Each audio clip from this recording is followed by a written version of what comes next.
Krunchy. Stays crunchy. Milk. I was watching probably Good Mythical Morning. Yeah, because I think Rhett is the one who mentioned it. And he mentions this microwave omelet by Chef Jose Andres. And I'm like, huh. So I like immediately go and look it up. And I'm like, I have seen this video before. And it'll be in the edited version of the show, this live version of the show. I'm just not going, I can't drop the video in. I guess I could, but you wouldn't hear it. So what's the point? One day, I had to make eggs very quickly. Daddy, we only have 3 minutes. I have a meeting. I have this. I have that. Okay. I get the eggs. I have mayo. I mix 1 egg with 1 big spoon of mayonnaise. Mm-hmm. I whisk. I put it in a shallow kind of crystal plate. A little bit of fat. I put oil and butter, I think, a little bit. Mm-hmm. I put that egg mix of mayo and egg. I put it in the microwave, 30, 40 seconds. Oh, my God. The best omelette in the history of mankind. It was so good. Fluffy. Egg on egg. Egg on oil. Together. Right. That emulsion of mayo and egg that has so much air was like putting a lot of air inside the egg itself. Oh, my God. Try it. It's the quickest omelette anybody can be. And then you can top it with caviar. You can top it with mushrooms or smoked salmon or sauteed spinach. Delicious.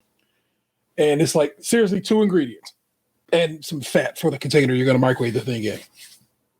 And it is an egg, or in my case, a couple of eggs, and basically just as much mayonnaise, and just mix that together real good. Pour it in a microwave safe container, about 40 seconds. It's done. Fluffiest, most beautiful fucking omelet you ever. Look, it's not going to look great because it's going to take the form of the container that it's in, but it cooks up so gorgeous. It's so fluffy. I'm astounded by how easy it worked and how well it turned out and how tasty it is. Now, of course, slap a slice of Gouda on top of it because I got to be fancy. And everybody who seems to make this recipe seems to put a little green onion on top of it, little scallion, whatever. But that's not me. I'm not really down for that. But it truly works just like a champ. I have this. You ever one of those microwave soup mugs? They are a little big. They usually have a lid that you can just kind of yeah. I've been using that, and I just butter it all up and down the sides and at the bottom so it doesn't stick. Works like a champ. I don't even know what to say about it. I'm just thoroughly impressed by that. This Michelin starred chef and restaurateur was like, "Hey yo, I got something for you that y'all ain't gonna know nothing about. This is some craziness right here. Let me put you on the game, man." He really did. And in this case, he put Rhett on the game and didn't put me on the game. But the reality of it is, I had seen the video in my TikTok past. I just didn't think anything of it until Rhett reintroduced it to my brain. And I'm like, I should try that. And like I did. And it's gorgeous. It's so good. I would say if you're just like trying to, make something quick, you can probably throw it on a bagel or a McMuffin. Well, not, what is it called? English muffin. It's a McMuffin if you buy that being from McDonald's.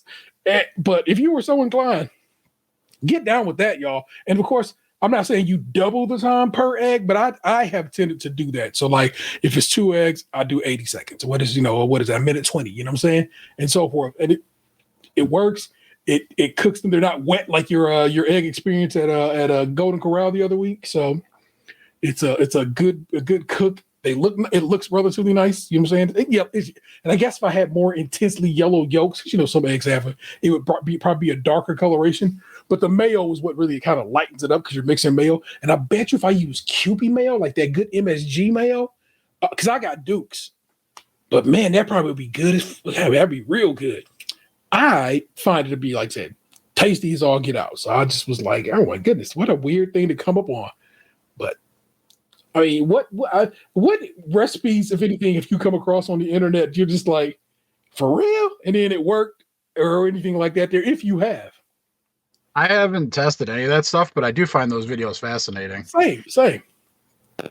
I watched the one Anthony sent yesterday about like the deviled egg dip. We're making deviled egg dip, no boiling and peeling required. Start out by greasing a loaf pan and then crack in 8 eggs. And set your pan into another pan and fill it with water just to the level of the eggs. And then this goes into the oven at 350 degrees for 30 minutes. And just like that, we have boiled eggs. Take this out and let it cool. We're just gonna add this to a food processor and chop it up.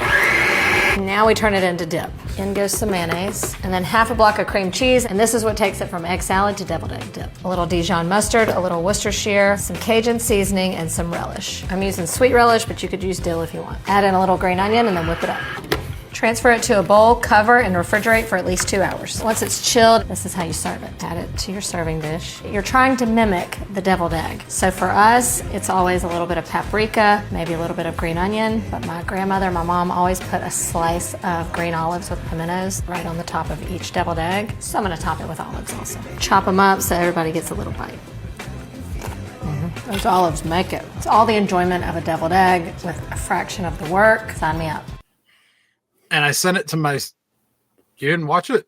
I guess not. Where's it? I assume it's on Instagram because that's the only one you really hang out in. Yeah, like you shouldn't even have had to ask. I'm gonna turn my volume down. I'm gonna go peek in Instagram right quick, y'all. So, well, go on. So I took the link and I sent it to I texted it to my sister, and because she's like made deviled eggs before for like holidays, and like we have Thanksgiving coming up now. Well, by the time you're hearing this, Thanksgiving may have already happened. And so I was like, oh, if she's the deviled egg person, maybe she'll want, to see this video for this deviled egg dip. Yeah. And so I sent it to her, and then she texted me this morning, and she's like, oh, are you going to make that for Thanksgiving? And I was thinking like, hell no, bitch, that's your job. Why are you not going to attempt your hand at it? I'm the guy that like brings like drinks or like pre-made desserts. I'm not the effort guy. You got to make sure. Look here, man. You make sure you bring ice, because if not, you're gonna hit one of these torture chambers. You know how that lady gets down on TikTok. No, I don't, because I don't go on TikTok. Oh, Jesus. There's this woman. Her name is Sheila, English woman, and what has become her claim to fame is I'm actually gonna put this. Don't worry, y'all. I'm gonna put this deviled egg dip recipe in the chat, and I mean in the. I'm edited into the show, but I'm also going to put the link to it in the show notes. But anyway, this woman, Sheila, English woman, her claim to fame is like, she does videos reacting to people's basic potlucks. And so somebody will come in and they'll be like, I'm Cynthia and I brought the turkey tetrazzini. And if it looks good or is well presented, she'll be like, the keys to the city, darling. Hi, my name is Elizabeth, and I brought the sweet potato casserole. The court will plant 15 trees in your honor. Next. My name's Robert, and I brought the ham. That is the most beautiful piece of ham I've ever seen. The keys to the city, darling. And forget your lawyer. You get a 2-week all-expense-paid trip to wherever you want to go with somebody of your choosing. Next. My name's Freddie, a.k.a. SKiM. I brought the beef. Death row! Next. My name's Josette, and I brought the stuffing. The pair of anguish for your prosecutor. Next. My name is James. My name is Trisha. And we brought the mac and cheese. Clemency. Next. I'm Jasmine, and I brought the alcohol. You know what? It's okay. The court finds you innocent of all charges. You are free to go. Next. My name's Angelica, and I brought the turkey, and I'm the host. The knighthood from King Charles himself. Next. Yo soy Hilda, la grandma Hilda, y traje dos bebidas. I just know Good Sis was the main event back in her day, bruv. Because did you see how she held them 2 bottles? I'm not even going to hold her. Make your way inside, Grandma, because the life of the party relies on you. Next. My name is Yoli, and I brought some ham. Nobody came to see you, Otis. Walk the plank. We came to see Robert. Next. It's Henry, and I brought the sodas. And no ice. The Strapado for you and your Uber driver. Next. Hi, my name is Vero, and I brought the veggies. That's it. The pair of anguish for you and your witness. And add that nigga that did their oil change. Next. Buenas tardes. Traemos pumpkin pie para el party. Y gracias por la invitación. Auntie, we just gonna go ahead and stone you. You took too long. Good night. But if somebody come through with some nonsense, which happens all the time, she'll be like, "Oh my, the Judas cradle for you and your Uber driver," or so forth. She'll name various torture methods, and it's hilarious. And people now, of course, are like, "Please review my videos," because they want to know if they are doing good, or if they know they did bad, they want to just laugh and get talked about by this woman. Like Chef reacts. I know, but like he's like a chef, so his I feel like his is just his matters in that it's actually reviewing somebody's, what they're doing. Whereas hers seems to just be a good time, and like I said, it's always her saying, or like she'll say the keys to the city for you, but she says, and your prosecutor and his Uber driver get the rack or other torture devices and so forth and so on. So it's just a little funny, haha. Like I said, I'll try to throw one of her videos in there. But what she always says is, when somebody come through like, I bought the drinks, and she'll be like either clemency or some type of term because you didn't bring no ice. Because people never show through with ice. I'm like, so I'm saying, if you're the drinks man, make sure you come through with the ice. She's going to make it on her on her list. My question is that necessary if you're going to a home that has an ice cube dispenser on the fridge? Now, it might be because she's European. And of course, for them, ice is a little bit of a to-do. Because I will be going to a home that has an ice cube dispenser on the fridge door. So what you do is, I think if let's say you were shooting this video, because people do all the time, they shoot this video, I brought the drinks, and then you just kind of point at the ice dispenser, and the ice is right here in the door, and then you just you make it a point to cover your back on that one. See why you know what it is. So that's a good time to be had. I don't know. I know you I know you don't TikTok, and at this point, Instagram and TikTok are pretty much running neck and neck for stuff usually comes out at the same time now. It used to be Instagram was running way behind when stuff came out on TikTok. It was embarrassing. But they seem to have kind of caught up because once TikTok they were thinking TikTok was going away to dodo, people were like, all right, well, I might as well start putting my content on both places just in case. And so I very much enjoy learning on TikTok about food and like food in particular, because it's just like, it's kind of a fun thing we do over here. And so I kind of have Doug getting down with people over there doing stuff. And it's been fun watching in this particular case, what what'll really get people, they'll come through with something and they'll be like, oh, that's not too bad. But they'll bring through imagine just like your cereal bowl full of corn. And she's like, oh, and they'll be like, and I brought the corn. And she'll be like, the rack, the Judas cradle. And that's just for the portion size. Because they'll be coming through with clearly you made that just for yourself. And it's just hilarious, man. So it's just a good time to be out there. I will see if I can find her on IG. I don't know why she would be on IG as well, but I think that those videos are a good time. But in general, I relearned how to make eggs this week. Mind you, eggs was the first thing I ever learned how to make in general on a stove. So I think it's kind of, I don't know, poetic that this week I learned how to do it in a different way, in a way that it's really, really nice. And I can cook eggs, but I've never felt like I'm good at it. What do you think is missing from you making eggs? I feel like I cook them too high all the time. And I don't try to be like that, but it just kind of happens. Well, and so it's like I end up with them sticking to the pan. And well, why are we not just started medium? I am at medium, but it always feels like so. Truth circle here. I will soon be in possession of a new stove, which I shouldn't be, but I will be. Private conversation another time. Treehouse of trust, baby. You know how it is. All right. But because the stove that I've been using for the last 2-3 years or so, it was a free stove that I had gotten, and 3 of the 4 burners don't work anymore, and so it's it's old, it's breaking down, and so it's it was real touchy on the gas dial. Okay. Well, you got the egg. I feel like you in particular can get eggs dialed in super easy on a So, proper stovetop. You'll be fine. The new stove that's coming is going to have like the 4 burners like normal, but then it's also going to have one in the middle with the griddle top built in. Nice. So I'll be able to kind of like use that. Yeah. See, make you some pancakes, make you some eggs and sausage or whatever to the side there. You'd be great, man.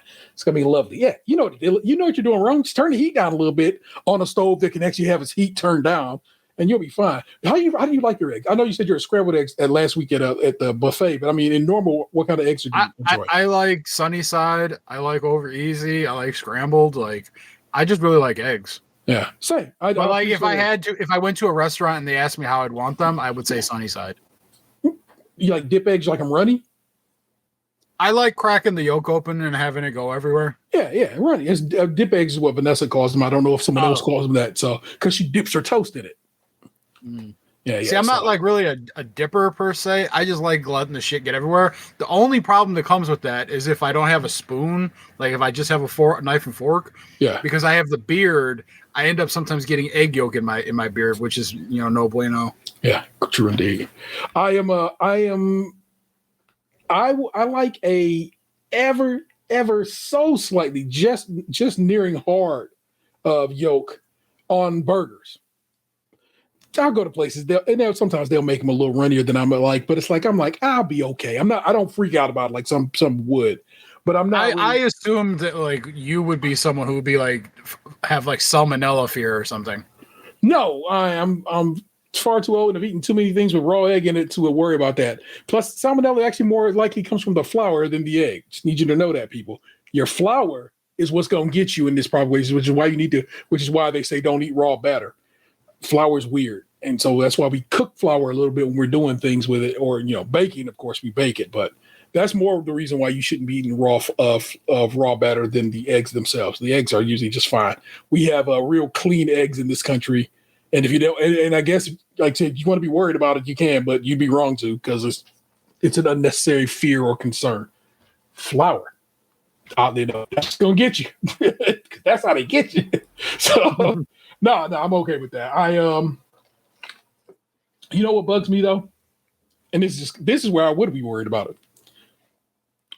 Slightly pink chicken. Oh. Yeah, that's right. I'm like, what is you doing? Cook. You got. I'm so afraid to cook chicken. Like when chicken's cooked well, it's really good. Yeah. But I'm the type of person to intentionally overcook it because I'm so afraid of undercooking it. And then you ruin it because you overcook it. So you have to come to terms with yourself. This is how long it takes. I think that's part of why I like the crunchy chicken at Chipotle so much because it's what I'm used to. But I also do enjoy their seasoning on it. So for sure. But for me, it is a familiar feel. I get that. And when I see people, because I don't eat it, but when I see people eat slightly or pink at all pork, because my whole life I've been told that pork has to be cooked hard. But I guess that actually is probably wrong as well, because yes, trichinosis is a thing that you can't. Trichinosis. Hold on. What's the pig worms? I feel like trichinosis is a sexually transmitted disease, and I'm thinking of something else. Trichinosis ain't easy, man. Trichinosis ain't easy, man. Undercooked pork. Let's just go with that. Trichinella spiralaeus, which is a parasite, and you can also get E. coli or salmonella from it. That definitely sounds like a strain of weed. Yeah, you got that trichinella, man. The other one, it really is. It really is called trichinosis, and that is a parasitic disease caused by eating raw or undercooked meats, especially pork. So there you go. So of course, like I said, that's been taught to me since I was a child. And so when I see somebody eating a pork chop on whatever, and I'm like, that bad boy real pink. But then I'm like, I don't fucking know, man. They clearly been eating it for years and they ain't died yet, so I gotta assume it's okay. So we gotta just believe that we've not that we've been taught wrong. We just came from a time. They came from a time when farm animals were in much. I know people swear all the time. They're like, animals are kept in such filthy conditions in our factory farming is so whatever. But I need you. I know, and I know that you know in your heart of hearts that if nothing else, and maybe not forever, especially under this current administration, the FDA take care of their business, and our food line is relatively clean. Every now and again, some factory will show up having had not cleaned their machines the right way, and they like will cause a listeria outbreak or some shit. But in most situations, that is very rare and not something you need to overly concern yourself with. Cook your food right, make sure things are to temp, make sure your surfaces are clean and your utensils are clean, and you'll be all right. The tea finally got to a point where I could just sip that bad boy. It was too hot, y'all. That all being said, I'm gonna wrap to you. It's gonna be a good time. We're gonna get started. Okay.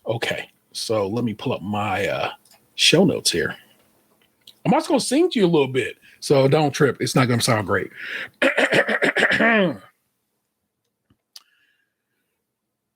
Wriststone froze, thanks to the stove. Mattress Financial. Banks never close. Monday to Sunday. Serve all addicts. Joey Van Gundy. Watch me work the magic. And I ain't talking NBA. I ain't even touched the bread from Jealous One Still Envy made. Problem is these guys ain't even half of what they pretend to be caught on. Now look at what these shots that they keep sending me. And your girl the best. She fulfilling all my fantasies. She dripping all up in the drop head phantom seats. Now pop your bottles, blow your kush, fuck what your man say, cause you know we don't give a fuck. We let the band play. Then it goes, if it ain't about money, why we wasting time? Until I die, money's all that's on my mind. You can't believe that. I'll be where the cheese at. Wrist on froze, better get your hoe. Pocket full of paper so these haters can't stand me. Balling like the Lakers, keep heat like Miami. And she killing in them jeans, baby. Won't you take them off of me? She says she your boss, and she ain't talking. If it ain't about money, why we wasting time? And then it keeps going from there. It's really great. Just listen to it. It's Fat Joe. If it ain't about the money, it's from his 2010 album, The Dark Side, Volume 1. But let's do this. It stays Crunchy and Milk. It's the City of Cleveland in podcast form, and we do it live every Thursday on YouTube, Twitch, and your favorite podcast services. Assuming you dig what we're putting down, consider supporting us on Patreon, where membership gets you early access to new shows. And we try it. It's our podcast where we try snacks, goodies, and who knows what else. Want to contribute to the show? Jump in the chat and share your thoughts with us and other listeners. It's episode 590, and the Mossberg Stay On Flex. I'm your host, Interstellar 713, joined by the Right Reverend Lunchbox 2099. What goes it, kind sir? Man, I saw a Pope chair the other day. Go on. I was at the antique mall, and they had a Holy Father chair in there or something. It was like a priest chair. And my buddy's like, "Oh, you should sit in it." And I'm like, "I would never want to put my butt cheeks in that chair. It costs $5,000." And I'm like, "It's ugly as all get out." And he's like, "How dare you judge that chair?" And I was like, "Look, man, only one of us here is a true man of the cloth and can actually make assertions about the quality of that chair." Facts. Let it never be said to the contrary. The Reverend said no, and no gonna have to be it. So what was it? Like a chair that goes up in the pulpit? I don't know where it would go, but it had like a table thing built into the back of it, and like kind of looked like a turtle shell that could like move. And then it had like that like velvety looking material like on the back, like where your back would go. You take a picture of it? Then no, I didn't. Damn. Like, send me a picture of this. I'd like to share this with the listeners. It's all good. Who knew? Oh my God. Standard Ferrets, we got a couple news stories for you. Got some Remember the Assholes for you later. Gonna talk about what we watched and hung out with and played and did. It's gonna be great. I don't think I really have anything for tea time this week. Let me check my notes, see if I wrote something down, because sometimes that'll happen. I'll write something down and forget all about it. Yeah. Okay. So, and it's just a little bit. It'll be nothing. Don't even trip. But for now, let's head to the news. I should probably name this news segment something, shouldn't I? I don't know what we gonna call it, y'all. If you have an idea, hit us up. Let me know what I should call our news segment. Let me slide this over here to this side of the screen so I'm not looking too far the other way. After this is from Scene Cleveland, Mark Opera on the byline. After Bobby George threatened to sue online critics, Case Western Reserve University's First Amendment clinic stepped in. Mr. George is the only one with constitutional rights, First Amendment lawyer wrote in response to cease and desist letters from the town hall owner's attorney. Social media posts calling for a protest after Bobby George's recent plea deal with prosecutors in which more serious charges included rape, kidnapping, and attempted murder were not pursued in exchange for a guilty plea on a single count of attempted strangulation, made clear that the creators thought the criminal justice system did not deliver justice in this case. Set to the tune of M37's Crooks and Criminals, the post shared by organizers Ohio 50501 and 4 other Instagram accounts opined that George was avoiding trial on more serious charges. Followers were urged to rally against the business owner and Cleveland's corruption the following Saturday. The county prosecutor allowed this to happen. The post read, with "Nowhere" and "Fuck Bobby George" in bold lettering. Fight the rapist, boycott his business. George, who denied that he did anything wrong in a statement following the plea deal and who called the whole affair a politically motivated prosecution, took notice in early November. He hired a Columbus-based lawyer, Michael Hunter, to send a cease and desist letter to protesters. It included the threat of further legal actions alleging that they had defamed George. Mind you, to prove defamation, no, here, I just flip it the other way. The defense of against defamation is the truth.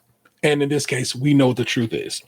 Mr. George will be forced to initiate litigation to defend his reputation, expose the falsity of the statement you have published and promoted if you do not immediately comply with the requirements set forth herein, Hunter wrote in the November 6th letter to Ohio 50501. On Wednesday, Case Western Reserve University's First Amendment clinic announced it was representing Ohio 50501 and whomever else may be the target of George and Hunter's legal communications regarding the posts. Anyone is free to lambaste George and the plea deal under a new Ohio law enacted in January, the Uniform Public Expression Protection Act, designed to block strategic lawsuits against public participation, known as SLAPP, SLAPP, and protect such critiques as free speech. Slap.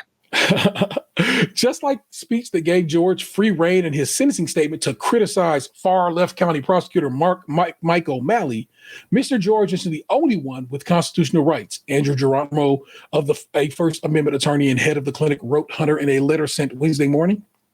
Our clients who have corresponding constitutional rights to comment about how the criminal justice system treats him, he wrote, especially as George is a prominent public figure. The idea that there could ever be a liability for the statement, fuck Bobby George, is R-I-S-I-B-L-E. You know what that one is? Risible? Risible. We're going to go with risible. Geronimo wrote, adding, not in the universe of potentially actionable statements. As for the contention that calling George a predator and rapist, Geronimo argued the arrest warrant for your client, which was widely covered in the news, included factual allegations of attempted murder and rape, and the government deemed sufficient to meet the standard on which it was issued, and which the prosecutor reportedly believed was sufficient to take the trial. And your client cannot have his cake and eat it too. Whatever went into his decision to plead guilty to a lesser offense to resolve more serious allegations does not preclude someone from voicing their opinion that he committed the publicly reported conduct alleged in the support of the arrest warrant, notwithstanding your client's agreement to resolve the charges with the government. No lawsuits have been filed against Ohio 50501 or their Instagram co-posters as of Wednesday, Geronimo said. Scene reached out to George for comment on the November 6th letter. He did not respond as of Wednesday evening. Hunter himself declined to comment. Following a year of radio silence after George was arrested, he was charged via information with a single count of attempted strangulation in a deal with Jane Hanlon, a visiting prosecutor appointed by O'Malley after he recused his office due to campaign contributions from the George family. George is sentenced to 5 years of probation and will be, as Hanlon noted in interviews with the press, a convicted felon for life. George, in his sentencing statement, painted himself as the target of a 14-month-long politically motivated campaign to ruin his reputation. President Trump was targeted by his political enemies who had prosecutorial power, and so was I, George wrote. This motherfucker had the audacity to compare himself, a restaurant owner, to the president of the United States. People be wild. He was vindicated, and I will be too. He was not vindicated. In fact, that president was indicted, not just indicted, convicted on multiple charges. Fuck out of here, Bobby George. In a victim statement read aloud in the court, the woman involved covered him differently. As a lover and boss who sought complete control of almost every aspect of my life, she said. CCTV cameras at work were carefully monitored. A tracker was installed on her car. She was forced to quit her job and ignore college so that she was free to care for George, she said. Abuse, she wrote, that escalated to the point of violence.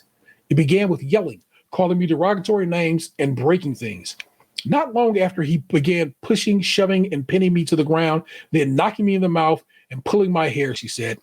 Pulling my hair quickly escalated to whipping and slamming my head on objects. When I screamed for help, he would shove a towel down my throat. When friends tried to help her leave, he would threaten to beat them or take their lives, she wrote. When he would get angry this way, he would completely lose control. His eyes would become dark, and there was no pulling him out of it.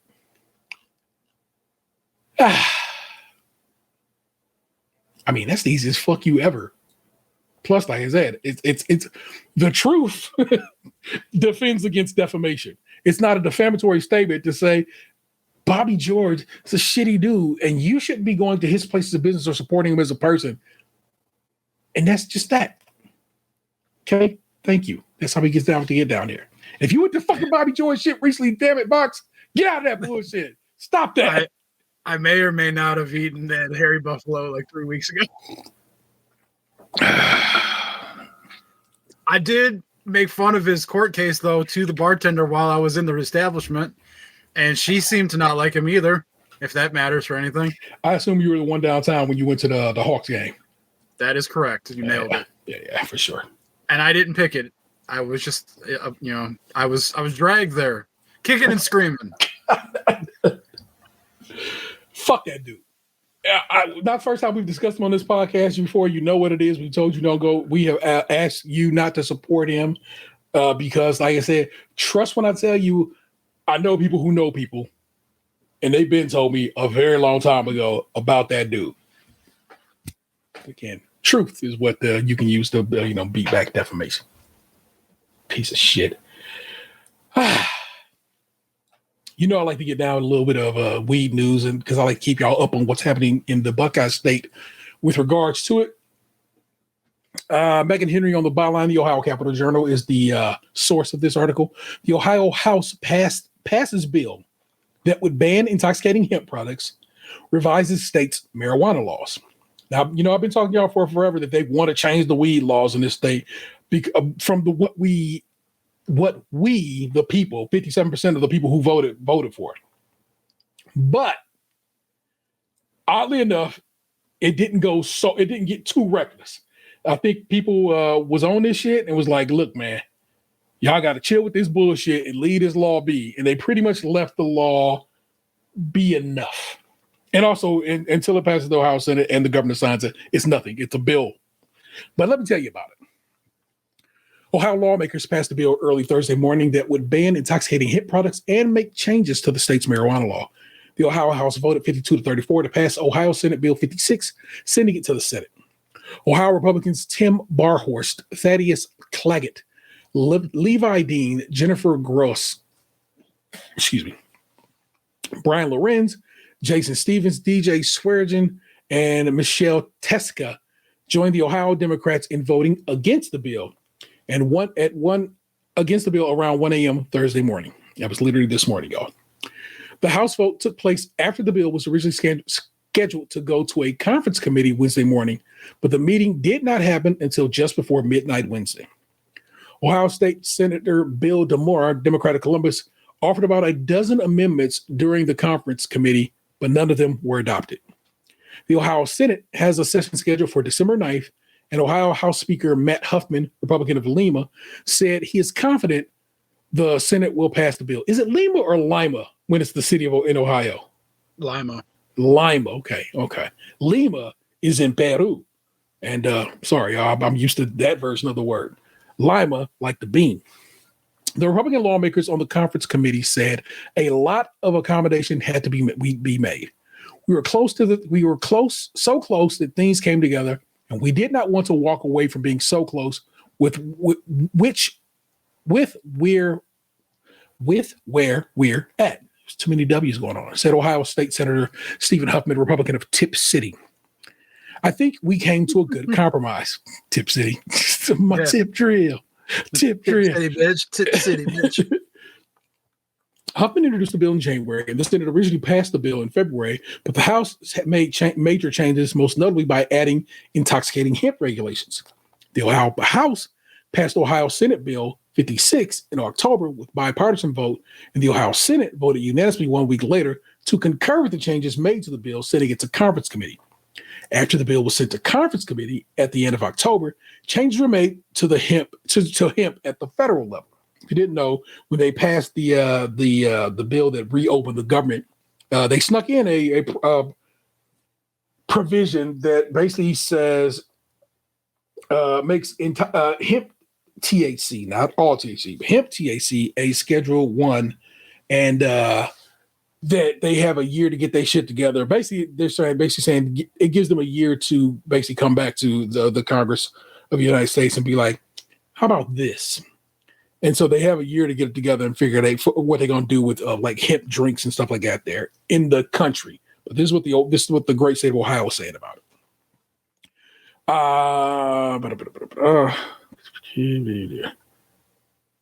Change your name. Okay. Congress recently voted to ban products that contain 0.4 milligrams of total THC per container earlier this month when they voted to reopen the government. Previously, the 2018 Farm Bill said hemp can be grown legally if it contains less than 0.3% THC. There's a 1-year implementation delay for the federal hemp ban, but states can create their own regulatory framework before then. On the hemp side, what the federal government did certainly influenced what we needed to do, Huffman said. Ohio's bill complies with recent federal changes by banning intoxicating hemp products from being sold outside of a licensed marijuana dispensary. When it comes to intoxicating hemp products, we essentially cut to the chase, said Ohio Representative Brian Stewart, Republican of Asheville. We had already whittled down most retailers where those could be sold. This is going to kick in. That is going to kick in. We're going to have the 90 days of runway that's in our bill. After that, all those products are either going to be sold in a marijuana dispensary or they won't be allowed to be sold. If the Ohio Senate passes Ohio Senate Bill 56 in December and Governor Mike DeWine signs it into the law before the new year, Ohio's intoxicating hemp, regular prohibition, I guess, would take effect as soon as March. Ohio SB 56 allows 5 milligrams THC beverages to be manufactured, distributed, and sold until December 31st, 2026. There's aspirational language in here that the legislative leaders have agreed on that says if the federal government takes action and makes THC beverages legal again, that it's our intent that we would come back and have legislation to create a structure and have legal THC beverages again, Stewart said. On October 8th, Ohio Governor Mike DeWine announced a 90-day executive order that bans the sale of intoxicating hemp products, which we've talked about on the show, that started on October 14th, but a Franklin County Court of Common judge has placed a temporary restraining order on Mike's ban until December 2nd. On the marijuana side, which is what we're really here for, the bill would reduce the levels in adult use marijuana extracts from a maximum of 90% because our weed is so good to a maximum of 70%. THC levels in adult use flower to 35%. Most of the flower I get has about 29% in it. So, 35% seems fine. And prohibit smoking in most public places. And I probably don't want to be just smoking in the park, you know what I'm saying? Because, come on, bro. Part of the probable cause portions were removed from the bill, but some of it still remains. Most of the probable cause is if you're driving down the road and you're across the yellow line, if you appear to be intoxicated in other ways, that's probable cause, Huffman said. On SB 56, Ohio SB 56 would give 36% of adult use marijuana sales to municipalities and townships that have recreational marijuana dispensaries. We're glad to see this legislation release the long-promised host community fund dollars, Ohio Cannabis Coalition Executive Director David Bowling said in a statement. The cannabis tax revenue is an important way our licensed operators give back to the communities where they live and work. The bill also maintains the 10% tax rate on recreational marijuana and keeps homegrown plants at 6 plants per adult and 12 per residence. As you remember, they were trying to pull that down to I think 3 per adult, so 6 total in the house. But at this point, 6 per adult, 12 plants per residence stayed in check. Ohioans passed a citizen-initiated law to legalize recreational marijuana in 2023, with 57% of the vote, and sales started in August 2024. Ohio lawmakers can change the law since it's passed by a citizens' initiative and not constitutional amendment, something they have been trying to do since late 2023. Ohio SB 56 fundamentally undermines the will of the voter and what they said they wanted, said State Representative Bride Rose Sweeney, Democrat of Westlake. They told us at the ballot box, they said we need to stop punishing adults for responsible use. Ohio recreational marijuana sales topped $702.5 million in its first year. People want the ability to smoke it where they wanted to smoke it, the ability to have their neighbors exchange marijuana and see whose brand was better, DeMore said. The bill does none of that stuff. Ohio Republicans disagree. I don't think it goes against the will of the voters, House Speaker Matt Huffman said.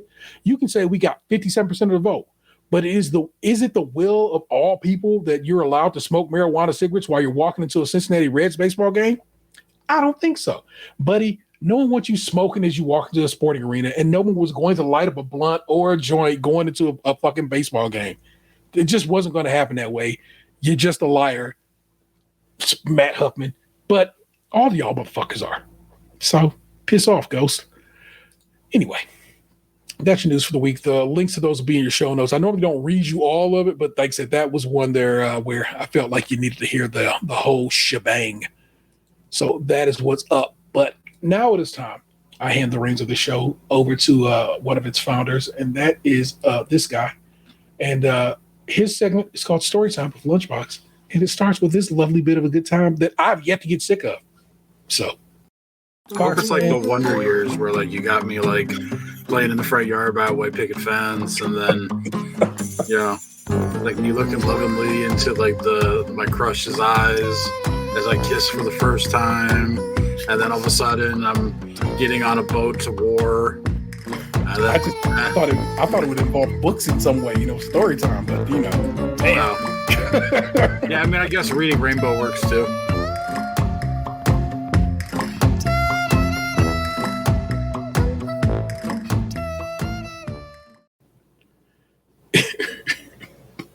It's the going off to war. It makes me happy every time. Thankfully, I'm at the age where I don't have to worry about that anymore. Man, I'll never know in this nation. You know what I'm saying? They're gonna be like, we gotta go fight the Reds. I don't know what that can mean anymore. So I'm just gonna we're gonna stick with that one right there and leave it be. What's the good word, sir? What you been up to this week? I realize it's been a long time since we managed to pull off 3 straight.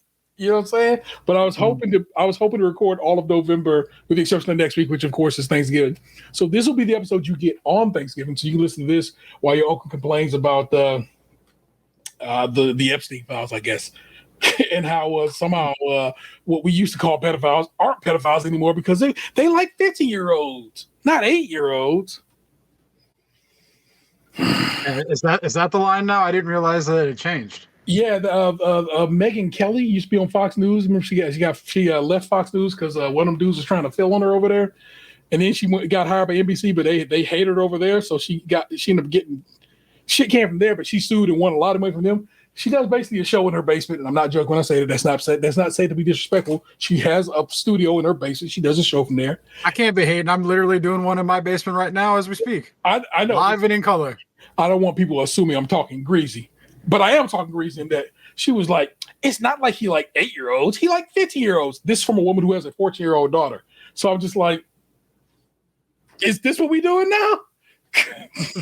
That's the argument she tried to use for the Epstein stuff, basically trying to say the president just likes them, youngish, not children, though a 15-year-old is a child.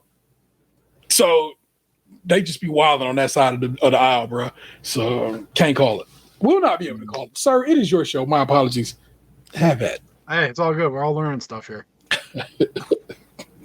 So I honestly wasn't sure what it necessarily was going to talk about today, but so I decided to regale you with my one tank trip that I took with my buddy on Saturday. I sent you a picture from the location I was at, and do you feel like what I said to you in the text message is something I could say on this recording?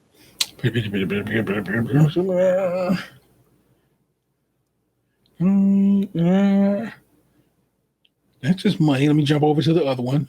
It was the one with you and Anthony. Okay. All right, hold on. It was the picture of the facility. Gonna scroll.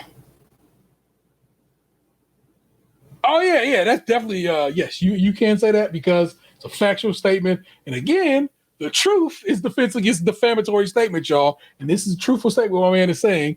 Go on. So, as I've talked about in the past, me and my buddy sometimes we go on little trips to go try food at places we see on Instagram videos. And recently, I came across a video for a place that like some people had went to down in Dover, Ohio, which I had never fucking heard of. The city or the restaurant? Yeah, I know. The city. I never heard of Dover, Ohio. That's crazy. Go on. I mean, is there a reason why that's crazy? It's just like I don't know. I, as a young person, and kind of as an adult, just read maps all the damn time, especially when we first started talking about moving to Ohio. So I know so many cities around this state because I used to read maps for a good time. I'm weird. I was a social studies student who won a lot of awards. Yeah. I have a pretty good idea of like the highway down to Columbus. Yeah. And then like the highway going towards like Michigan, Indiana. And then like when you get down like near Cincinnati, I know some of that. Yeah. But everything like southeast, I couldn't tell you what it is. I know it's some Ohio down there, and then you get far enough and there's some Virginias.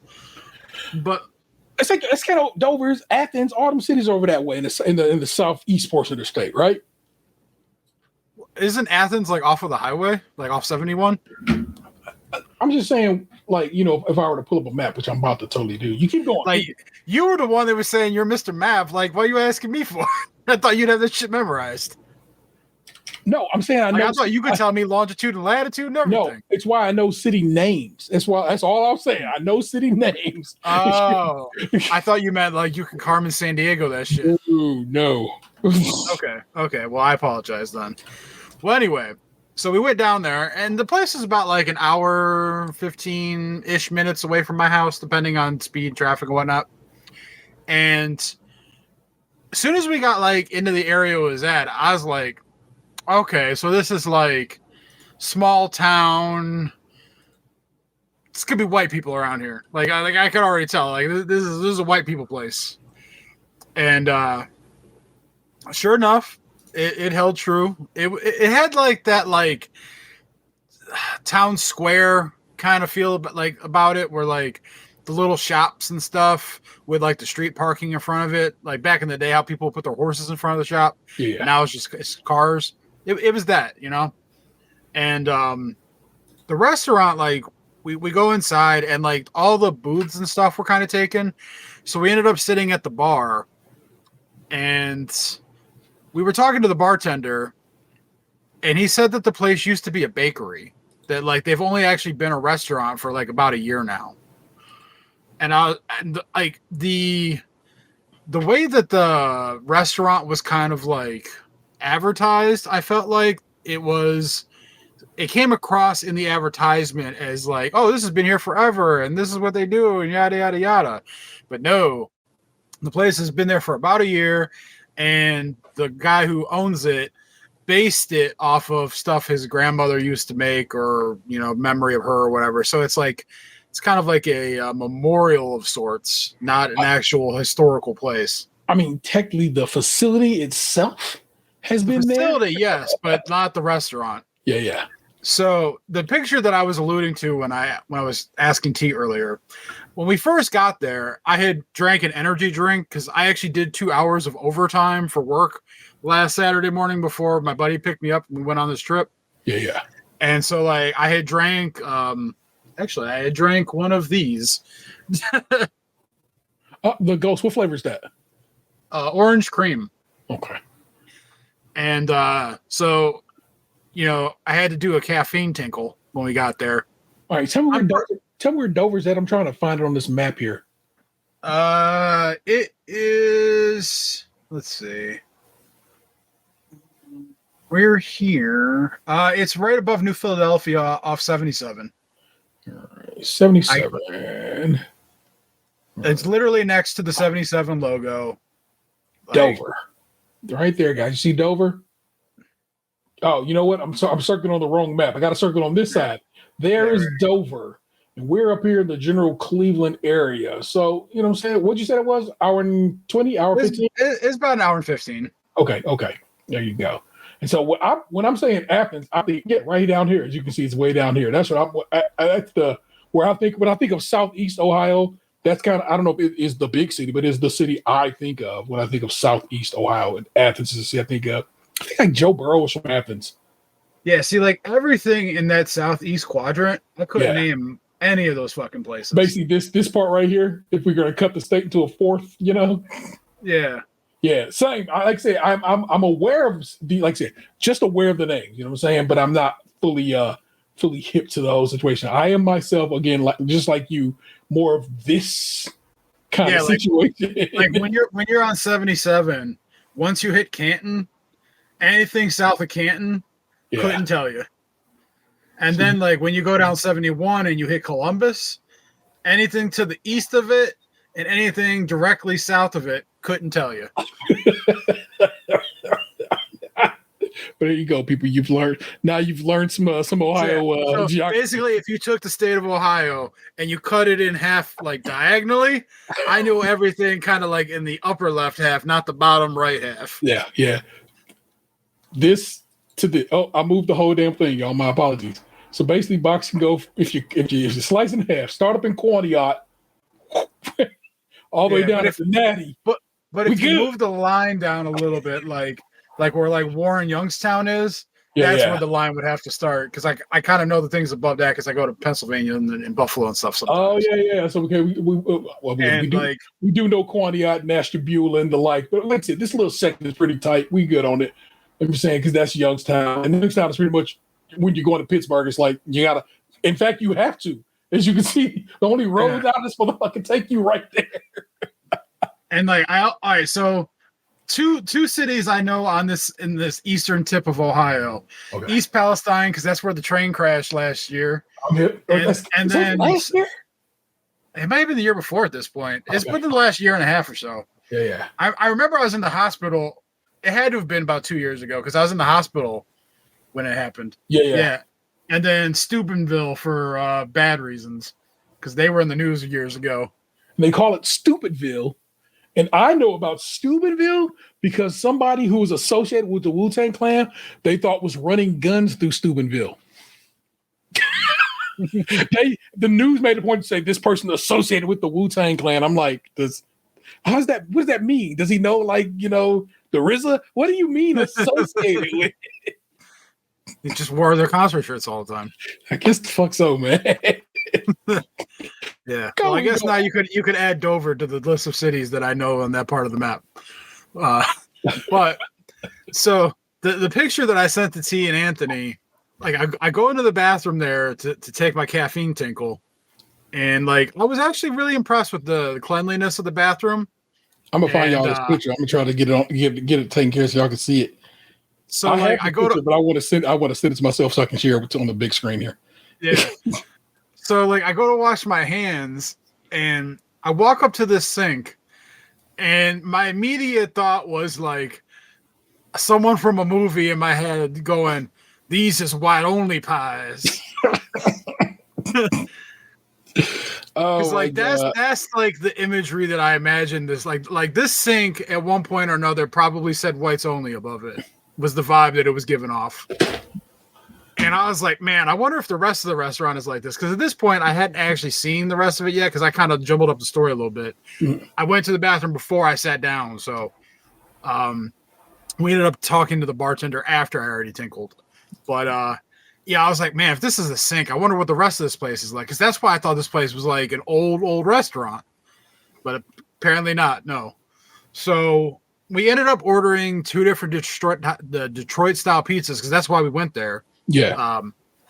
And they had like some like really unusual off the cuff ones that we didn't get, which is like kind of what we'd seen in the video. Like they have one with like prosciutto on it and stuff.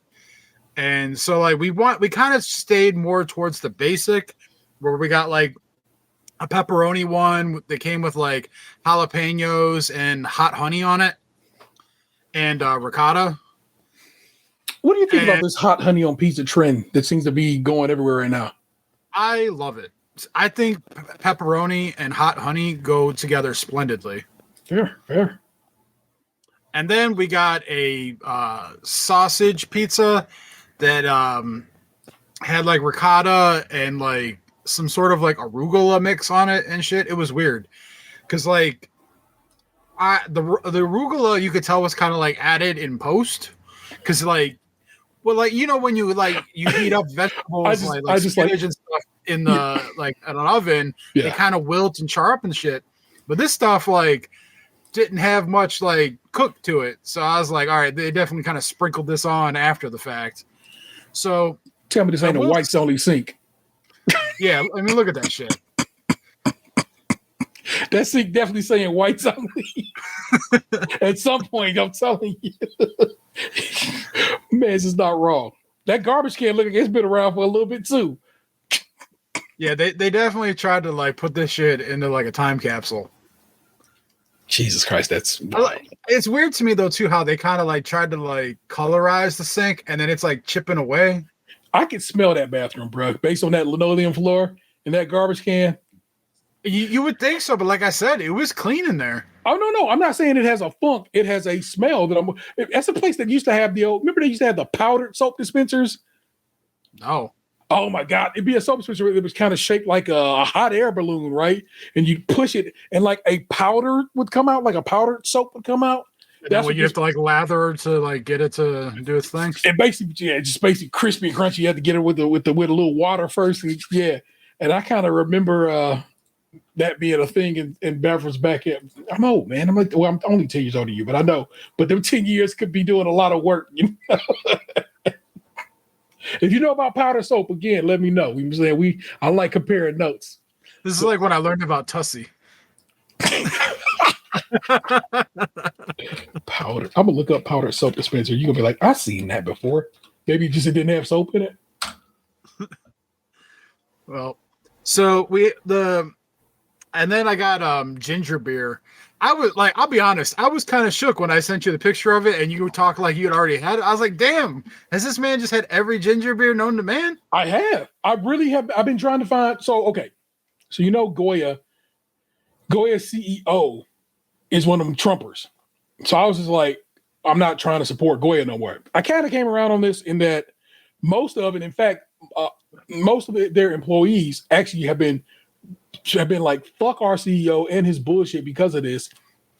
And because I know they're out there, they're the ones who are actually trying to make this product and share with their people. It's a cultural thing. I was like, okay, I gotta just side with the people on this one. Yeah, he's a fucking shitty dude, but it's not him making the goddamn product. So I had to just kind of release that. So that's why I went back to drinking Goya, not feeling too shitty about it. But yeah, when I was trying to find a replacement ginger beer that hit the spice levels of Goya, I've tried them all. Now I can't say them all, but it's only a few that I ain't hit. So yes, I have. All right, well, I'll have to remember that for the future. So The pizzas were okay, but like we kind of talked about it after when we were leaving. Yeah. And we were kind of like, it was fine. Like, would I come down? Would I do the drive again just for the pizza? Probably not. It would have to be like I was in the area getting pizza and we did something else. Yeah. That looks like a light bulb. And it's a powdered soap. See that little screw at the bottom? You push that up, right?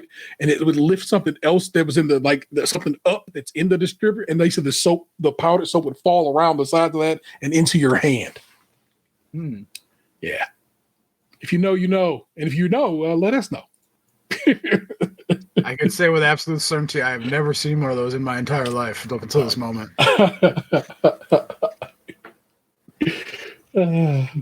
So while we were at the restaurant, though, we were like, I wonder like what's around here. So like we did a little googly search, and come to find out there was a flea market a quarter of a mile around the corner. Nice. And we both enjoy flea markets, so we're like, well, shit, well, let's go there. So we headed over there, and when we parked the car, we were walking to the building. I noticed how like the air had kind of like a industrial funk about it, but it like it smelled kind of like if someone had just taken the outside and then tried to pump like fragrance into it like a casino. That's kind of like what the air in this town smelled like, which I found to be really odd, but luckily I wasn't outside too long for it to like really latch on, but it definitely had something in the air. So we go inside, and the place was really, really big. A lot of booths. Like, it had like the size like it used to be a Kmart or something. Like it had like a department store kind of size about it. And the outside kind of looked like I could imagine a big K sign on the front of it at some point. So my buddy bought a couple random ass things from some booth up front. And then I spotted like a booth that had a couple like decrepit old men selling coins. And so I made a purchase from the decrepit old men. Always support. Yeah. I had hit the ATM because they only accepted cash, of which I didn't have enough to make the purchase. Fair. So I had to pay the $6 ATM fee, which hurt my soul. Suck my dick. No way. Yeah, well, I had no other option. It was that or not make the purchase. Oh my gosh, that is just trash. Sir, can I just Venmo you? Of course not, because they're old men and they don't have that, do they? He could barely hear me when I was telling him what I wanted. So I was like, yeah, they definitely did not have Venmo. Because when I asked him if he accepted anything other than cash, he pointed and said, there's an ATM right over there. And I went, all right, well, this is how this is going to be. Damn, straight hustling you. Yeah. And that AC, they know it too. He barely fucking hear me, but he knew where to point to the ATM. For sure. I'm saying a $6 ATM fee is them just hustling people. Mm-hmm. And I guess going forward, if you ever that becomes one of your your stomping grounds, to stop somewhere in Dover and hit the ATM up. Yeah. I'm trying to find out any kind of history of Dover, and it used to be a canal city apparently, but I'm trying to. I see nothing that says Dover was cool for this. Yeah, like I didn't see anything that like stood out as like, oh, this is a reason to come here. Yeah, like I saw 2 cops pull over somebody in the square while we were eating. Like I can see that across the street. That's a good sign. I saw like an old church. There was like a tattoo parlor that apparently had done the tattoos on our bartender because he was showing us like his like shoulder. He had kind of like a piece of armor drawn onto his shoulder, like if it was like a Viking or something. Okay. Then like once you got outside the square, it felt kind of like one of those towns that Old Industry left behind. And it wasn't like I didn't feel like I was gonna get shot at any moment. It's probably not, and it's not that kind of Ville. It's just like just country as hell, right? Yeah, it had kind of like a place that like was on its way to like progressing with the rest of the world, and then kind of like got stuck a little bit in certain ways. That's what it kind of feels like. For my true crime fans, Mark Dean Schwab, child rapist and murderer, is from Dover. Oh man, my favorite. Pixar animator Bob Peterson. Oh, who did he rape? We hope nobody. Playwright Elliot Nugent. I don't know who. Playwright, producer, and actor Elliot Nugent. I don't know what he's been in, but yeah, I'm not familiar with his game. I'm going to see if I can see him somewhere because he has a wiki. Yeah, so while you're doing that, like I said, I bought some coins from the old man, and then I found there was a booth in there. I don't want to really call it a booth because that makes it sound small, but there was like a storefront in there that was definitely like the hobby shop of the flea market, where they had like Pokemon cards and collectibles, vintage toys, all that kind of stuff. And me and my buddy, like, we found the Magic cards, and apparently, like, so the shop, I'm assuming, is like a father-son setup of sorts, because the son was running it, and when I say son, like, he was probably in his early 20s. Okay. But like when my buddy Venmo'd him the money, it went to like what was his dad's account, I believe, based on the way the conversation was going. But he apparently had recently come across like a couple Magic the Gathering collections that he had purchased to put into the shop.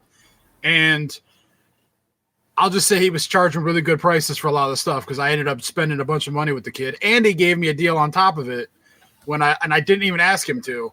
Nice. I went to hand him $140 because I handed him $128 of what he was charging, and he's like, "I will just call it 120." And I was like, "I ain't gonna fight you, man." So like, his niceness would be one thing I would consider going back down there to like check out their shop again. Yeah, and try a different pizza, even though I didn't think the pizza was that great. Are there other pizza shops? Or you said you go back to that whites only pizza spot? I'd go back to the whites only pizza shop to try like two different kinds of pizza. Like I tried the prosciutto one, and my thing with it is like I feel like they just needed to cook it a little longer. Like I want the sides to be a little more crispy. Yeah, I feel like they just like need to put it in for a little bit longer. And maybe that's the kind of thing that I could ask in the future of just like, hey, cook that a little harder. Just make sure that the sides are a little crispy. Like put it like put a little color on it, you know? If I bounce back to your recent buddies trip, what was wrong with that pizza? Was it undercooked as well? It was undercooked. Like I feel like they needed to go a little harder. Because like when I brought the leftovers home and I reheated them in my air fryer, they were exactly where I wanted them after a few minutes in the air fryer. I just feel like these places are undercooking it a little too much. Like Detroit style is supposed to have like the crispy edge, it's part of the house made, and it's like they're really not giving it the full crisp I think it deserves. Yeah. Fair enough. I'm so sorry for calling that place a whites only pizza restaurant. I need y'all to know the great state of Ohio was the spot slaves ran away from the South from. It was one of those spots that we as black people came to escape the South. So I'm not gonna say Ohio was great with black folk, but they did try to make sure they helped make sure folk got free. And I'm gonna assume Dover, being on a canal city, was probably on the way out for some enslaved people, because that's just how it's located amongst the tributaries of the state. So yeah, like I have no reason to think the people there were like racist or anything. Like I didn't see anything. That's crazy. why I wanted. I just like when I saw that sink, I just pictured Jerry Jones hovering over me, like just in the background of a picture with some dogs. Fuck Jerry Jones, y'all. Have you ever seen that picture of Jerry Jones? Yes, I have. Yeah, that's what comes to mind. And for that, right? Fuck Jerry Jones as an owner. Fuck Jerry Jones as a GM. It's just fuck Jerry Jones. It's a lot of motherfuckers got to get it on site. He one of them, I'm telling you. Because he ain't never really answered for it. Never really has. It's just been like, oh, you know, what are we going to do? I was there. Yeah. But don't read into it. I'll get back on the field. Don't ask again. Just feel a bit slavey to me. That's all I'm saying. That's all I'm saying about Jerry Jones, and probably many other owner in the league. Just feels that way. Therefore, no defamatory statements this way, y'all. Feels that way, not is that way. Dover, Ohio. Cut to video of Jerry Jones flicking off the crowd. Oh, I'm definitely gonna find you a picture of Jerry, that picture of Jerry Jones. I'm gonna circle his ass so you can see him. It'll be edited in this show. I'm gonna find that Jerry Jones old fucking. He's definitely reached that like I'm gonna die in the next like 10 years probably stage. Yeah. So fuck it, I'm just gonna do whatever the fuck I want.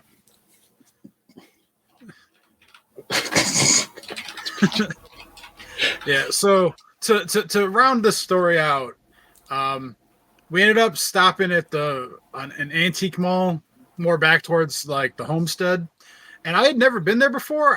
I like we went to the Medina Antique Mall, and the place was fucking huge.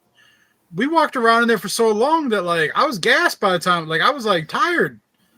Granted, I didn't get much sleep the night before either, so like I had to take an energy drink just to function. But like the place was just like. It felt like miles and miles of booths and showcases. Nice. That's where I saw the Pope chair that we talked about at the beginning of the show.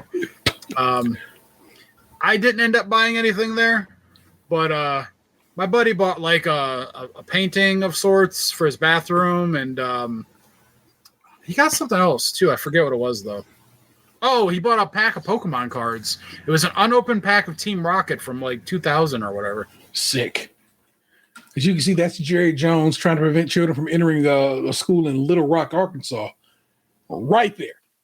I'm always fascinated when I see this picture by the student in the front with the cigarette hanging out of his mouth. Just with a square just hanging out his mouth. Yeah. Like, what's going on there, buddy? I gotta hit this stick before I hit first period English.